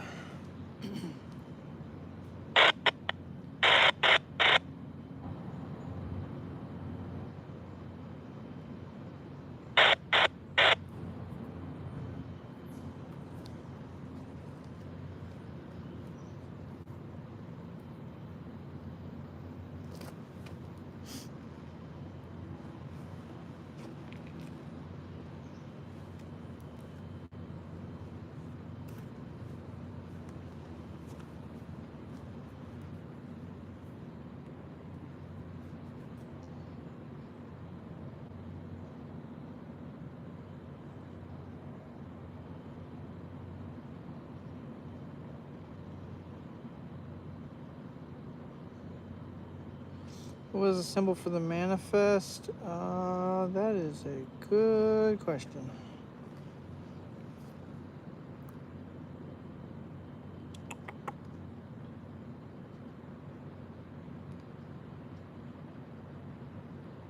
Here, I can go back. I can tell you what the leader was. Good leader, by the way. At least that's what everyone else is saying, that was the proper leader. Let's see here. The leader of that manifest was 4193.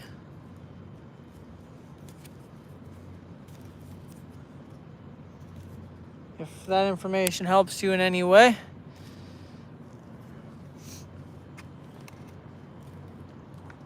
Hey, my tablet doesn't feel like it's on fire anymore. It's nice when it gets cloudy. It can affect the pictures, but it just makes it nicer. What was I gonna go look at? Oh, yeah, that's what you were talking.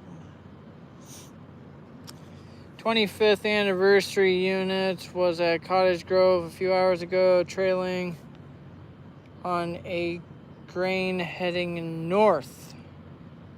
Staple Sub Customs, how you doing? Heading north.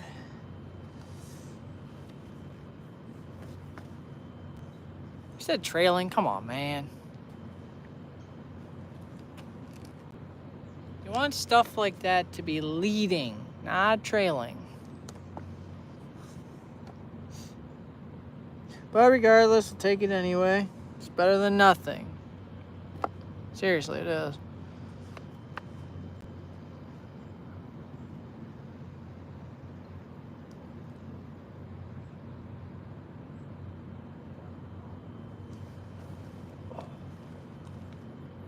I'm actually getting to sit a lot more this time too. A lot less trains than last time, but it's not as hot. I've only had my tablet overheat once, go into you can't use it till it cools off mode. Phone hasn't done it yet. It's cloudy, so that'll help. Now, what would make this even better is if there's a whole lot more trains. Please. And not just North Star. Right now it's tied 1-1.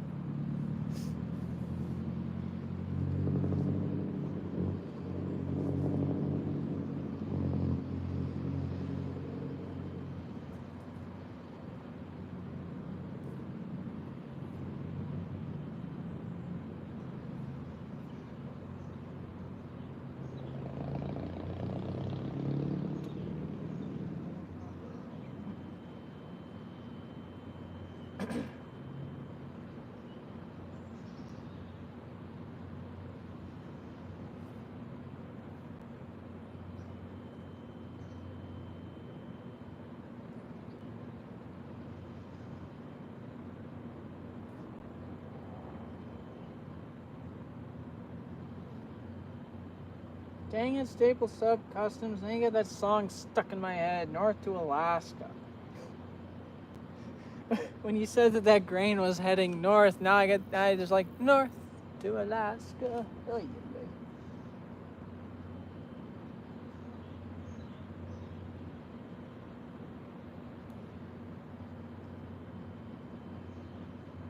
Be singing that until I can finally go listen to a rock song. Get that out of my head.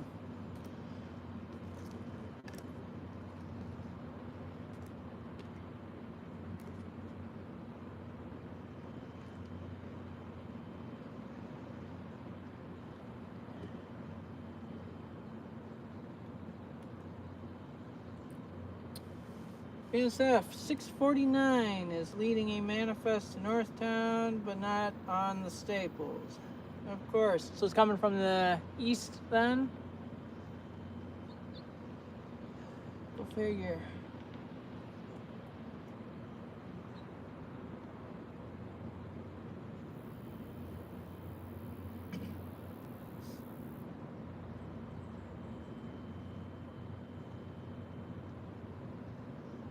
Wait, you said to Northtown or from Northtown? To Northtown, okay. But not on the Staples. Tell me about trains that are coming this way. That's what I need to know. And like within the next hour or so, that'd be nice. Or it'd be nice if something came out of Northtown. That's what would be really nice. You know what? Well, oh wait, do I have charge? I better first charge. While I'm thinking about it, I should change out the batteries in my radio. Because I'd like to hear when things are coming. Minus what I can just see on the ATCS.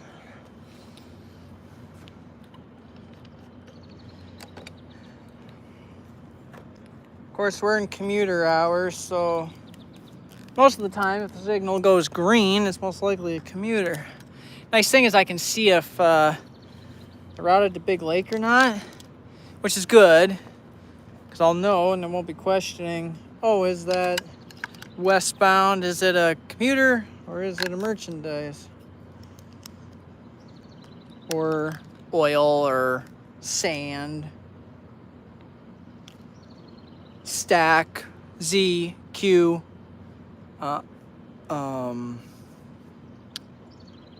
Grain empty, you know, any of that kind of stuff. What's that CSX one, that fertilizer train? All right, you on? Yes, good. Got my extra set, and then if those batteries start to die, then I plug in the solar charger, like I have my phone right now. I'm actually gonna be able to keep my phone nicely charged this time too. I won't be not living on the edge right now. Not like last time. Last time, yeah, that one was memorable. This time's a little better.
There might be a 25th anniversary unit on the way.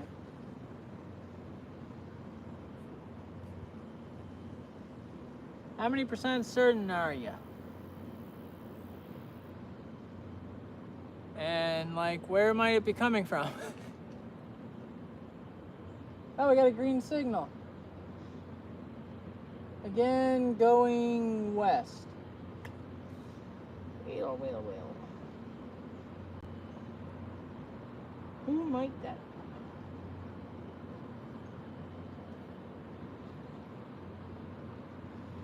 be? Be nice if there was a 25th anniversary coming. I'll take it.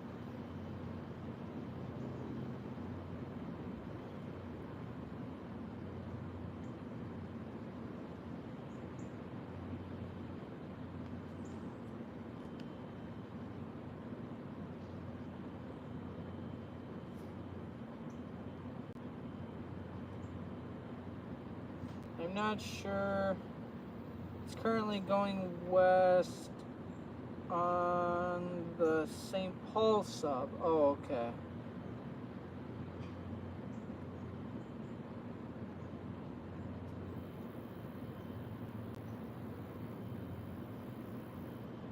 Well, I wouldn't hold my breath.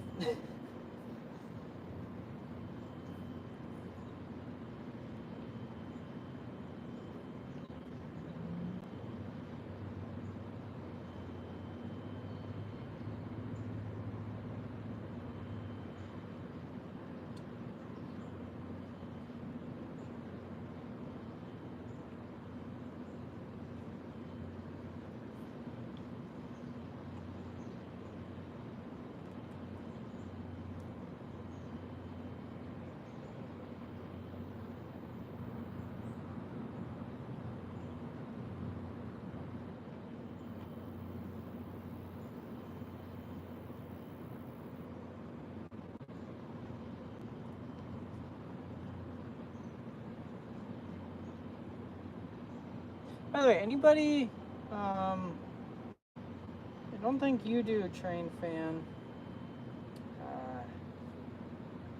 Just say, who is it? Is it Minnesota Rail Productions, I think?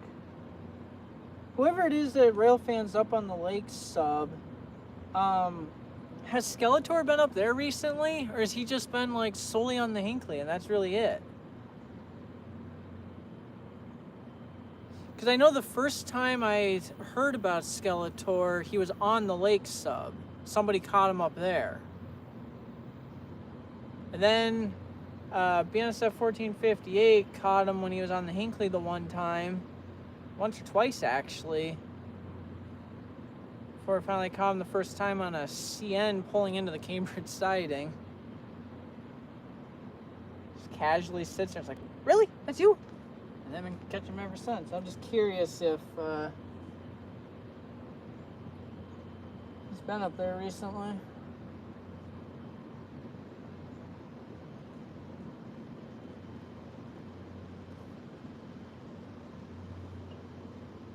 I just got thinking about it from uploading that short earlier today of Skeletor throwing the hat.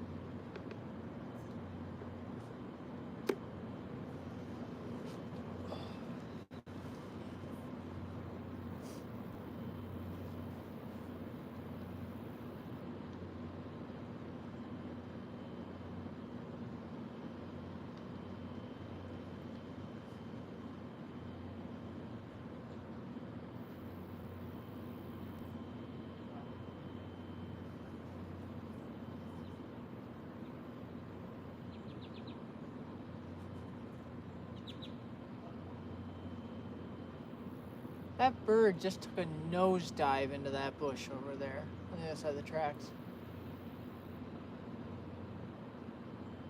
That bird was on a mission.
Are you asking about the 25th anniversary?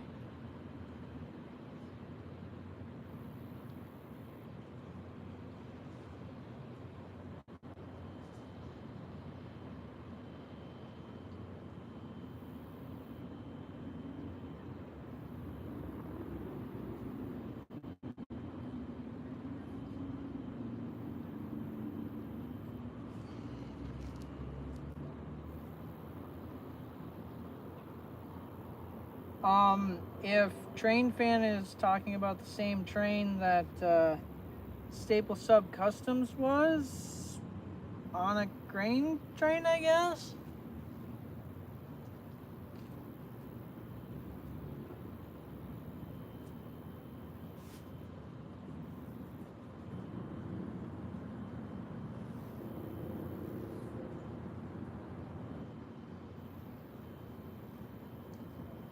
You basically know as much as I do, though. Basically, what those two were talking about. If they're both referring to the same thing or not, I don't know.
Boy, those dogs got into a heated conversation.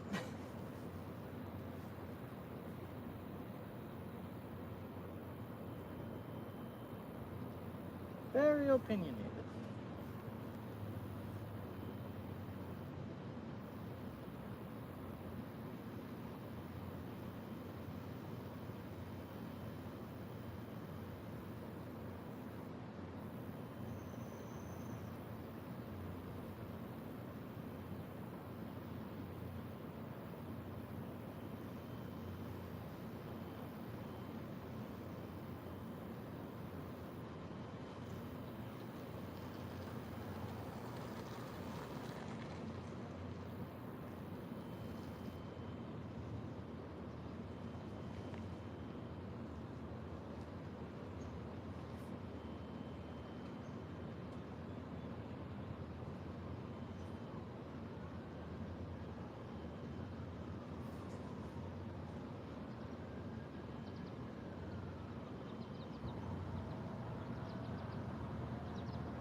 Yes, MNRX 502.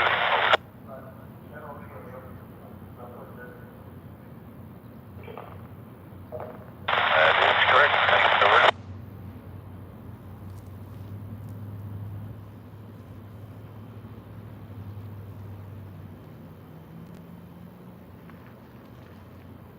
Are these less North Stars running?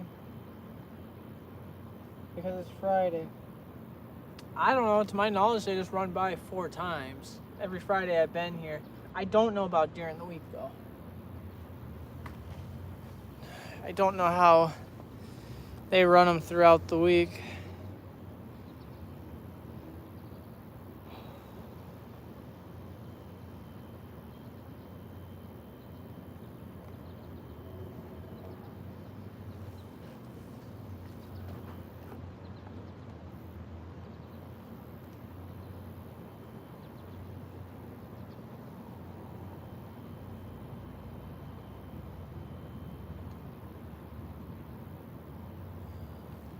It appears the other North Star is coming back because I heard him talking to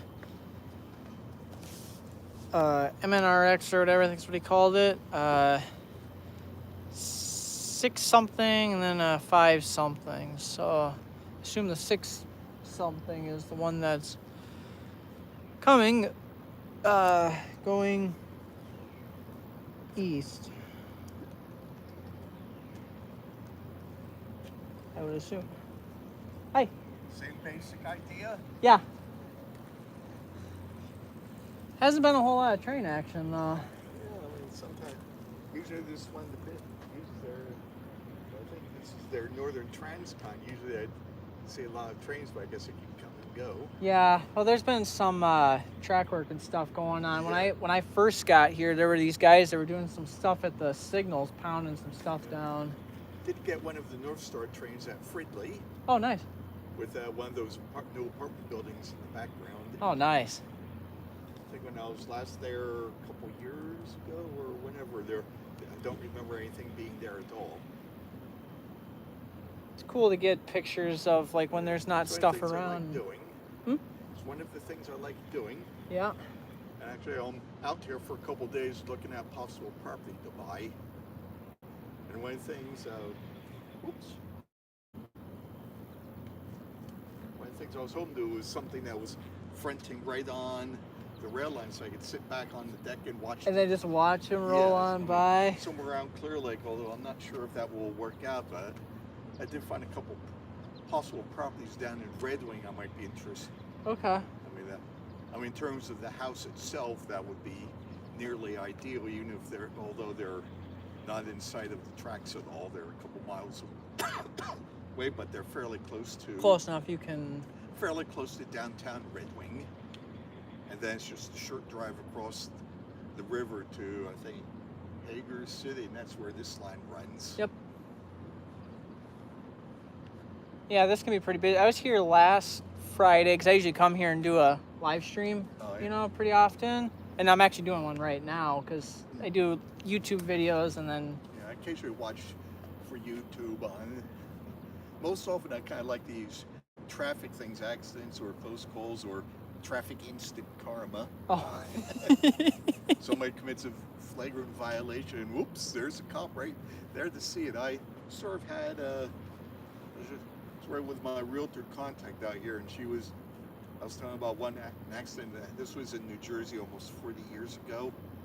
I was involved in it. I was driving one way on this road, on this major local road, and someone going the other way suddenly made a left turn right in front of me, and so close I didn't have time to do anything but slam on the brakes and tried to slow down before I hit. Try to lessen the impact. And when we finally came to a stop and I got out there, some guy was asking me, "Are you all right?" He turned out to be an on-duty local cop.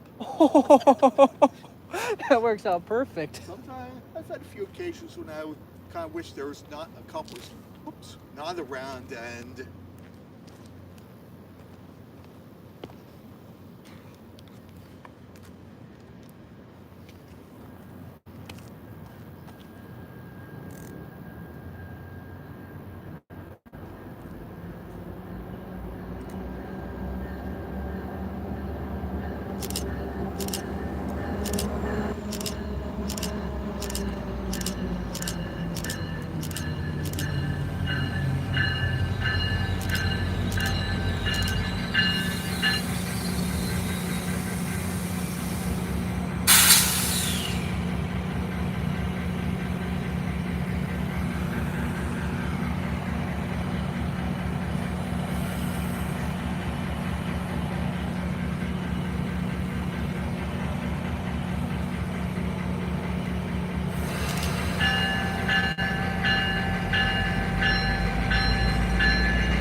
look at some possible properties further north around Big Lake or between Big Lake and St. Cloud of possibilities. So are you moving to Minnesota then, or are you Yes, from? I'm at least semi-retired. Oh, okay. Yeah. All right. Or at the point where I could. New Jersey definitely has its pleasures, but high cost of living is not one of them. Especially things like housing prices and perhaps even more property taxes. Yeah. Well, word of warning though, in the winters they can be kind of crazy up here. But I've been here before in winter, going dog sledding up in Arrowhead. Oh, cool. Yeah, so, and a couple things I sometimes like about winter. I mean, at least you can dress warmer when it gets colder, but when it's 95 with humidity to match. Yeah, there's only so much you can take you can off. only dress so much, even in a nudist camp. Yeah. And I sometimes say, well, and the blizzards don't demolish whole neighborhoods or towns the way tornadoes do. could. Exactly. I mean, keep a close eye on the weather forecast, and if they say there's blizzard coming, just be ready to hunker down for a few days. And we don't have a lot of the crazy bugs too, like they have down there. Well, down south. Well, somewhere around. Sure. Yes, I mean, they could be. One time I took a summer trip up in the Ely area, partly to visit this lodge where I'd gone dog sledding. I don't know if you ever heard of Wintergreen Dog Sled Lodge up in Ely. I'm not familiar. Yeah. Maybe. He told Polster, he's the guy who runs it, told me that August was the best time up there, best weather, fewest bugs.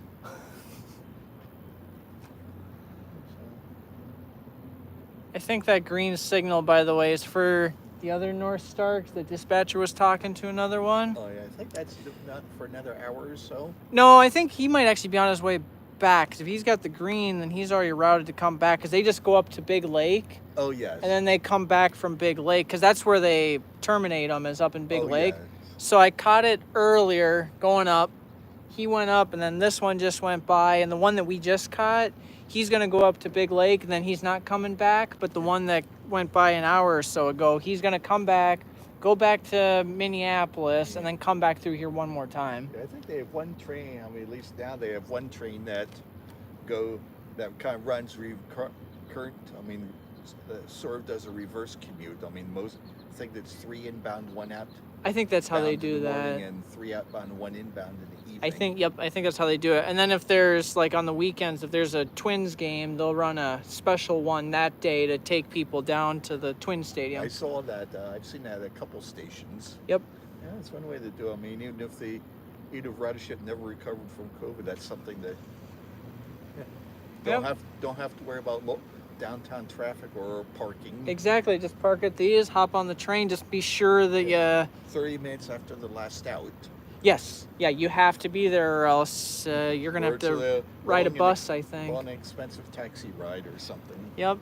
Well, I think they also have a bus, though, too, because when I've been out here, there's always a bus that always winds up coming here, at least once. Yeah, maybe that's local connections. That could be. And there's one. I've seen buses up at Big Lake. I think they're the ones that connect to St. Cloud. That's where the line was supposed to go, was to St. Cloud. Costs have a rather annoying habit of not conforming to early estimates. No. But then again, there's still some talk about, I think Becker, Clear Lake, maybe a couple around St. Cloud itself. Well, they want to put up a commuter line that goes up to Duluth, a Amtrak line, but I think they're having a hard time getting the funding to run that line. They have put on a second Amtrak train, Minneapolis to Chicago, the Borealis. And apparently they dispense with some of the usual gold plating, and ridership has been even better than they hoped it would be. One person that's watching the stream right now, they said that rumor has it that the Borealis, their next train, maybe tomorrow's train or something, is going to have what they call the Pepsi can locomotive. So I don't know if you're familiar with that. Yeah, I may have seen pictures of it. I won't be able to go down and get any shots of it this go around because I'm only here one more full day. I'm flying back early Sunday. Oh, okay. Yeah. So get what you tomorrow, can while you're... I mean, basically the real main purpose of this trip has been just to look at possible property to buy. Got it. Yeah. Well, you picked a good time to do it. Weather's been gorgeous. I mean, it's absolutely mild compared to New Jersey lately.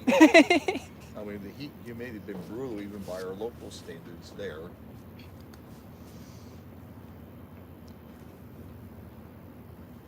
I wonder if that light's red. Is that they got maintenance there, or is it just maybe a freight coming? Usually it always stays red normally, because most of the time that I've been out here, it's been red, and that's basically it. And the only thing I've heard about is another North Star. That's it. And that's not next outbound. It's not for another hour, I think. About Probably. Well, especially once this one goes by. Just gotta go all the way back down to Minneapolis, so hopefully something comes out of Northtown. I've only caught one merchandise train while I've been out here. Well, how long have you been here? A few hours? Since I've been live for 175 minutes, so a few hours. I guess it could be hit or I know they sometimes do tend to come in bunches. Yes, they do. And these. Like I was driving down. I mean, my realtor was driving me down 61 by the yards just below St. Paul. Downtown St. Paul, we saw two Canadian Pacific and one BNSF trains heading going westward, just within maybe 10 minutes or so. Oh, nice. Yeah, the UP or the CP yard down there, that's pretty busy. And that's where they offload a lot of cars and stuff down there too. Yeah, all the auto rack stuff. And of course, BNSF's Northtown yard is just this side of downtown Minneapolis. Yep. You can, if you do YouTube a little bit more, there's a YouTube channel called Steel Highway Rail Cams. They have a cam that looks at Northtown, so you can see what's in there and what's moving through. I've never was Steel I Highway. think it's Steel Highway Rail Cams. They're called. Yeah, they got live cams all over the place, just like Virtual Railfan does too. And even Trains Magazine has a few. I mean, I think the Rochelle, Illinois. I've been there. Rochelle is nice. I went there one time, of course, years before they put that in that Railfan park, and that one time afterward. Oh, cool. Yeah. So you know that's like without the rail park there, which I heard that was kind of a mess to try to get that park put in there with the railroad, I guess. They weren't too keen on it. Yeah, sometimes they've really gotten zero tolerance religion since 9/11. Yes. Which seemingly, with the exception of graffiti vandals, I mean, try finding a freight car that it's not defaced. Even the brand new ones, they're brand new, nice and shiny, and they don't last very long. Yeah. Before someone scribbles on them. Yeah.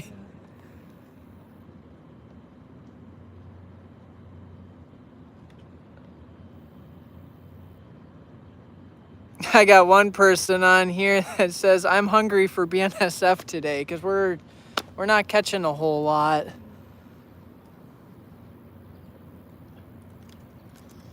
think it was 5 years ago. I was out in Montana. I spent one day basically on Mariah's Pass, and it almost seemed like I was going east and east. Besides Amtrak, it seemed like I was going eastbound freight every few minutes, nothing westbound. Then there was a lull of a few hours, and it seemed like I got started to see a whole bunch of westbounds. Oh, nice. You know, one place that you might like, because there's a lot of train action, because it's a big hotspot. It's called Fort Madison, Iowa. They got an Amtrak station there. You could be there for an hour and see 9 or 10 trains in an hour. I haven't gotten down there yet. The closest I've been was Clinton. But I think that's BNSF Southern Transcon. Yes. Yeah. I haven't gotten down that area, but if I wind up move somewhere around here, that'll be a lot closer to where I'd be living than New Jersey. Yep. Well, what's nice is on that line in Fort Madison, they got the bridge that they got to go over, so the trains aren't like really flying through there. But if you go further down the line to La Plata, they're just flying at like 70 miles an hour through there. It's amazing. And both of them are Amtrak stations. You can just stand, like right here, just stand on the platform and catch stuff.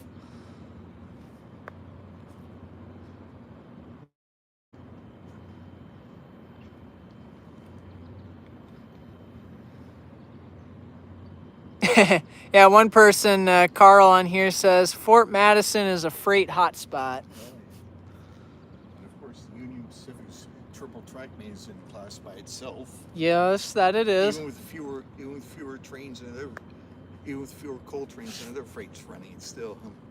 You ever been to UP's Golden Spike Tower? Not since they built it. I was there one time at the yard when they had this small observation deck at the, kind of at the west end. Oh, okay. And I think I forget the name of the first town to the west of North Platte, where for a brief few miles it's actually four track main, but I forget the name. Okay, I'm not familiar. Fallon's or something.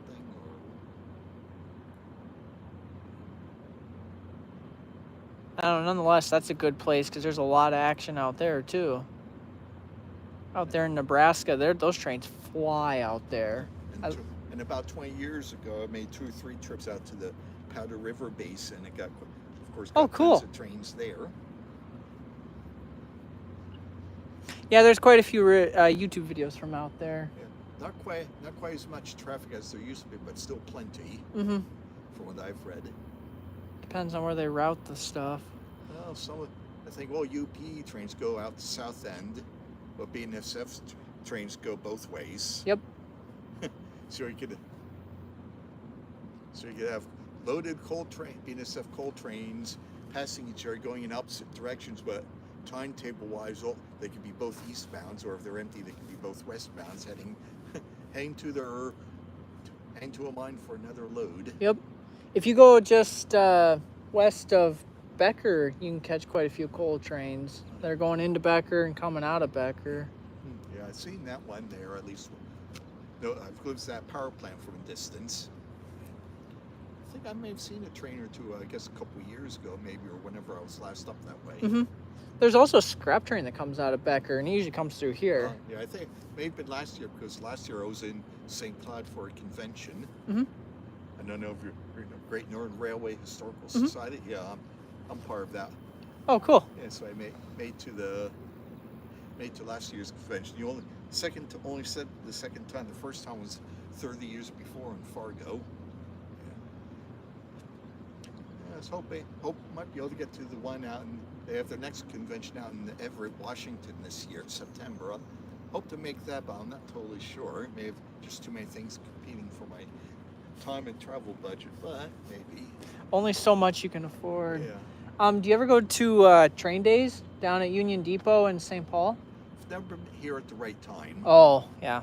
They usually have it around, I think they usually have it the same time every year, and it's only like 2 days. I think it's like a Saturday and a Sunday. Well, I'll have to wait until I perhaps hopefully establish permanent residence at somewhere around here. Yeah, because that'd make it a lot easier for you. And you then don't have to fly out. And one of the possibilities I have in mind is, they have their Eastern Archives in St. Paul at the Jackson Street Roundhouse, and I thought maybe that might be something I'd be interested in doing, at least on a volunteer basis. Occasionally something there. Oh, and if you're going to be retiring, that'll... And I spoke with a few people at last year's St. Cloud convention. They sound like they'd be glad to have me. Oh, cool. Even if they're all really lucky, even if they especially want more younger people to join. Yes, exactly. It's nice that they show an interest. Get more people interested. Somebody says the scrap train comes out of EMR Metals. Not sure. I think I might have glimpsed that one time last year, coming off the branch, not the main, but the branch in St. Cloud. I wasn't in a position to get any kind of decent pictures. I don't know if it comes off the Amtrak station waiting for trains to roll by there. But they do have a bridge right over it does have a bridge right over the Mississippi. That'll make for great shots. Make for some nice shots, in exactly. the right place at the right time. Yep. Well, if you just sit there for at least an hour or two, you're guaranteed to at least see something. Oh. Even if it's a local, you're guaranteed to see something. More or less, I've covered pretty much the entire GN Maine from Twin Cities all the way out to Whitefish. Wowzers. starting the A's, and I've gotten quite a few stations that no longer exist. Oh, cool. Yeah. Just I've never been west of, still haven't been west of Whitefish or much east of Ephrata in Washington, much east of Wenatchee in Washington. I'll have to wait for another time.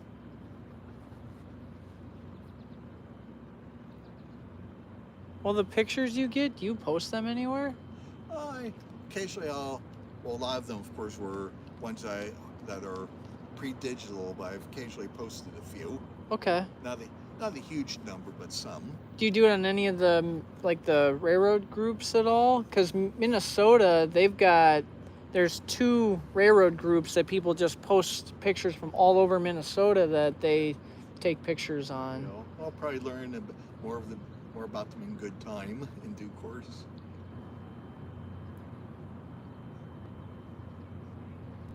Because there's a whole group of us that we post our pictures everywhere, and then we do our YouTube stuff. Yeah. That's the one thing I've never tried to do, doing videos. Yeah. This camera is set up for it.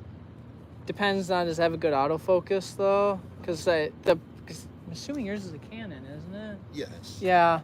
Yeah, the Canons, they can take videos and stuff, but they don't have, like, autofocus. So, like, when you got all the motion, it doesn't... This one does, but Oh, it does? never tried to use it for video, just photos. Yeah, I prefer them for photos. That's what they're made. That's what they're made for. Do photos and then use the camcorder for taking the videos to upload them.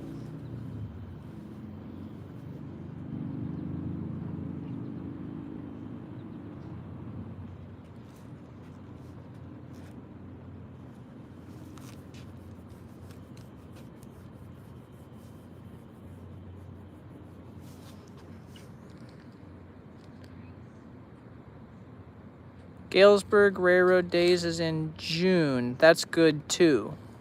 This Robert Davis person says. They put on there, Galesburg Railroad Days in June is good too. Yeah.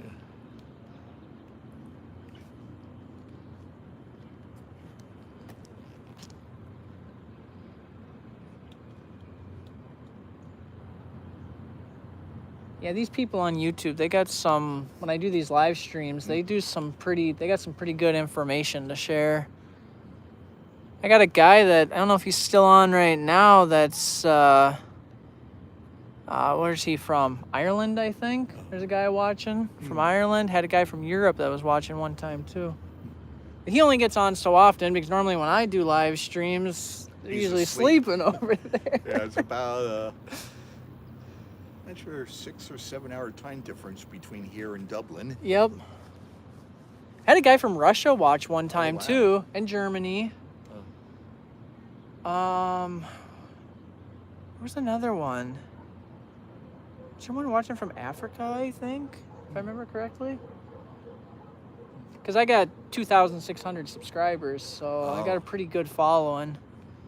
Imagine you probably have some from Japan and China. Ooh. Just turn around and saw that. Well, that one caught us off guard.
Okay, yeah, I don't know if there's gonna be anything else for a little while or not. I'll probably stick it out for. Looks like it needs a little work. Yeah, yeah, he was really smoking when he was coming at us. Yeah, I saw him. Same thing before. But that's those diesels for you. But yeah, too bad. And that one's an EMD, not a GE or even a Alco knockoff. Normally those really smoke up. Of course, right when I was taking pictures of it, my camera decided to die on me.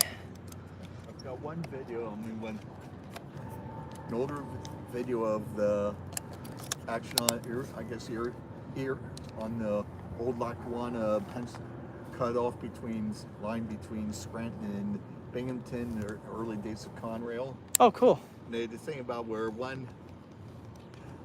early things Conrail sometimes would have 3 or 4 locomotives with the same number, and some of them were horsepower based and some were not. And apparently in one case, when the lead engine was I think it was an Air Lackawanna GE, maybe U25 or something like that, and it also, I think Reading also had a SD45 that was the same number. Oh, cool. In 25, and for some reason, the dispatcher assumed that the XEL unit was the X Reading unit, so the train was already 1,100 horsepower short, and then the EL unit developed engine problems, and they had to shut it down for a while, but then they got to a grade of some sort, and so the engineer had to fire it up again, and it smoked like Mount Vesuvius. I mean, enormous cloud of smoke billowing into the sky. Even though the video wasn't very good by today's standard, you can see this enormous smoke cloud it was putting out. Well, a lot of us, we got that joke when If you ever get the hands on a Revolution video, I'm not sure if he's still alive. He used to advertise regularly, do mailers to me regularly, but I haven't heard from him in years. And he did have a heart attack a few years earlier, so it's possible he may not be alive any longer. But that was his business. I mean, at least his video advertised as Revelation Video or Revelation Audio Video. I wonder if some of his stuff might be up on YouTube, because sometimes people will take videos like that and post them on there. Vintage stuff. Yeah, some of the older stuff that pops up. Another place that used to advertise on trains is Sunday River Productions. I have several of their videos, even some of the old Otto Perry footage of the Rio Grande Southern, for example, or the main 2-footers. Do you have some of C-Vision stuff? Because I'm pretty familiar with C-Vision. Yeah, actually, a lot of people know. That's local? Yeah, he's kind of local in this area, but he does post stuff from like other areas too, not just like the Minnesota area. Some of his just haven't bought anything lately. I think partly because my kid, I put in a couple new boxes, and it turns out the old remotes for the video and DVD don't work on them with them, and oops. and they do, and also they're both TV with the one that does DVD and VCR. I mean, that was an add-on, both that one, and I have hooked up to one TV, and the other one which has built-in CD. I mean, they're both old enough the manufacturers don't support them anymore. And a lot of like us, like you hear the word VHS, and we were really young when VHS, like I remember watching things on VHS, but that was a long time ago. I have quite a few of them, so I figured want to be able to watch something that can do both. Exactly. Exactly. Sure. Yeah. Maybe I'll replace one of the TVs before I sell it and move, but I'm not sure. I haven't decided yet. Or take one with you at least. That way you at least have it. Oh, I mean, I may buy one maybe I'll buy it before then. Then at least have something that can play at least the DVDs. Yeah, and that's not hard to get. It's getting things to play VHS that's a lot harder. Yeah, I think had to go online somewhere, maybe Amazon or somewhere, to find that one. Amazon, or another one too is eBay. You could Yeah. look at eBay, but be careful with that because people can sell things on there they claim will work and then they Yeah. wind up not working. Yeah. Or even sometimes too, go to like a thrift store too, like Goodwill, or because I know you can buy a lot of stuff like that at those places Well, for it's like fairly because cheap. What I would need, turn that I need is remotes that would work. I think I'll go heading up to Monticello. That's where I'm staying. Monticello? Yeah. Yeah, nice talking to you. All right, nice talking to you. Hey, if you're interested, my YouTube though is Real Railfan. That's where like when I take these videos and stuff, that's where I'll post them. Real Railfan. Is that on you? Oh, YouTube. On YouTube, yeah. I'll have to write down Real Railfan on YouTube. I'll have to write down and look for it. Okay, thanks.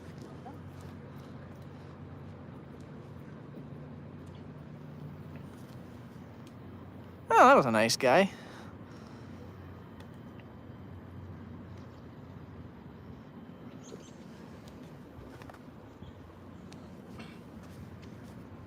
We were so busy talking that North Star snuck up on us.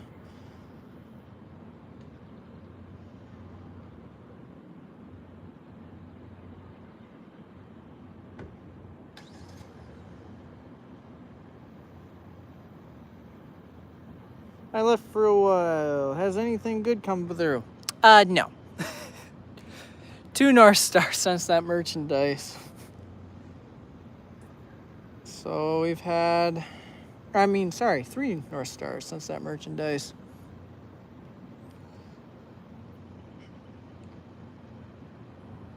Man, that dude that stopped by, he has seen a lot. He's been all over the country.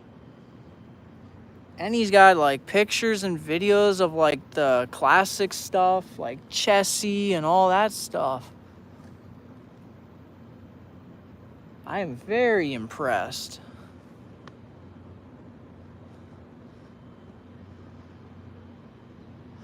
Any Northtown trains coming through? I don't know. Right now, signals are red. Now would be a good time. Now that one North Star's gone by, they should sneak something through. Give us some more action, please. I beg you.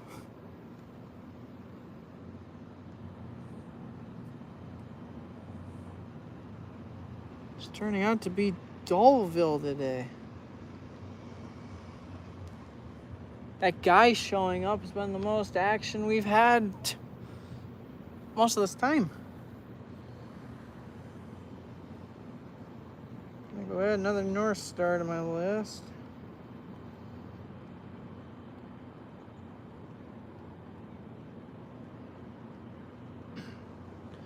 So it sounds like that guy is going to be moving to Minnesota, he said, and he's spending the past couple days up here looking.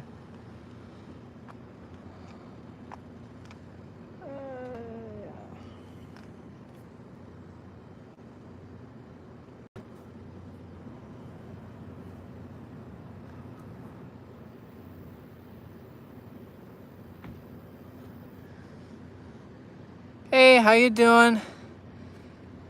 Yeah, I saw your SF 14 just did a post saying I can't stay away from this spot. LOL.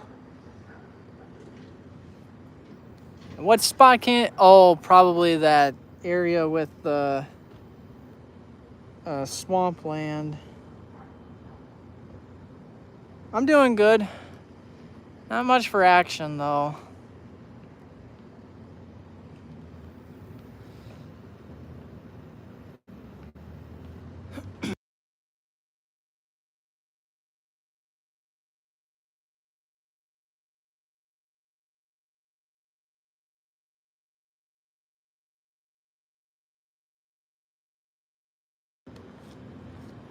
Yep, the spot with the pond. That's what I figured.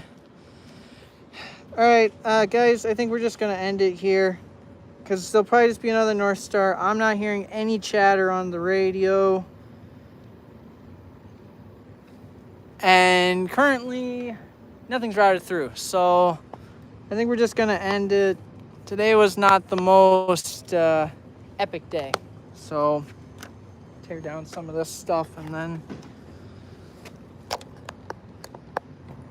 man, that was not a good score at all.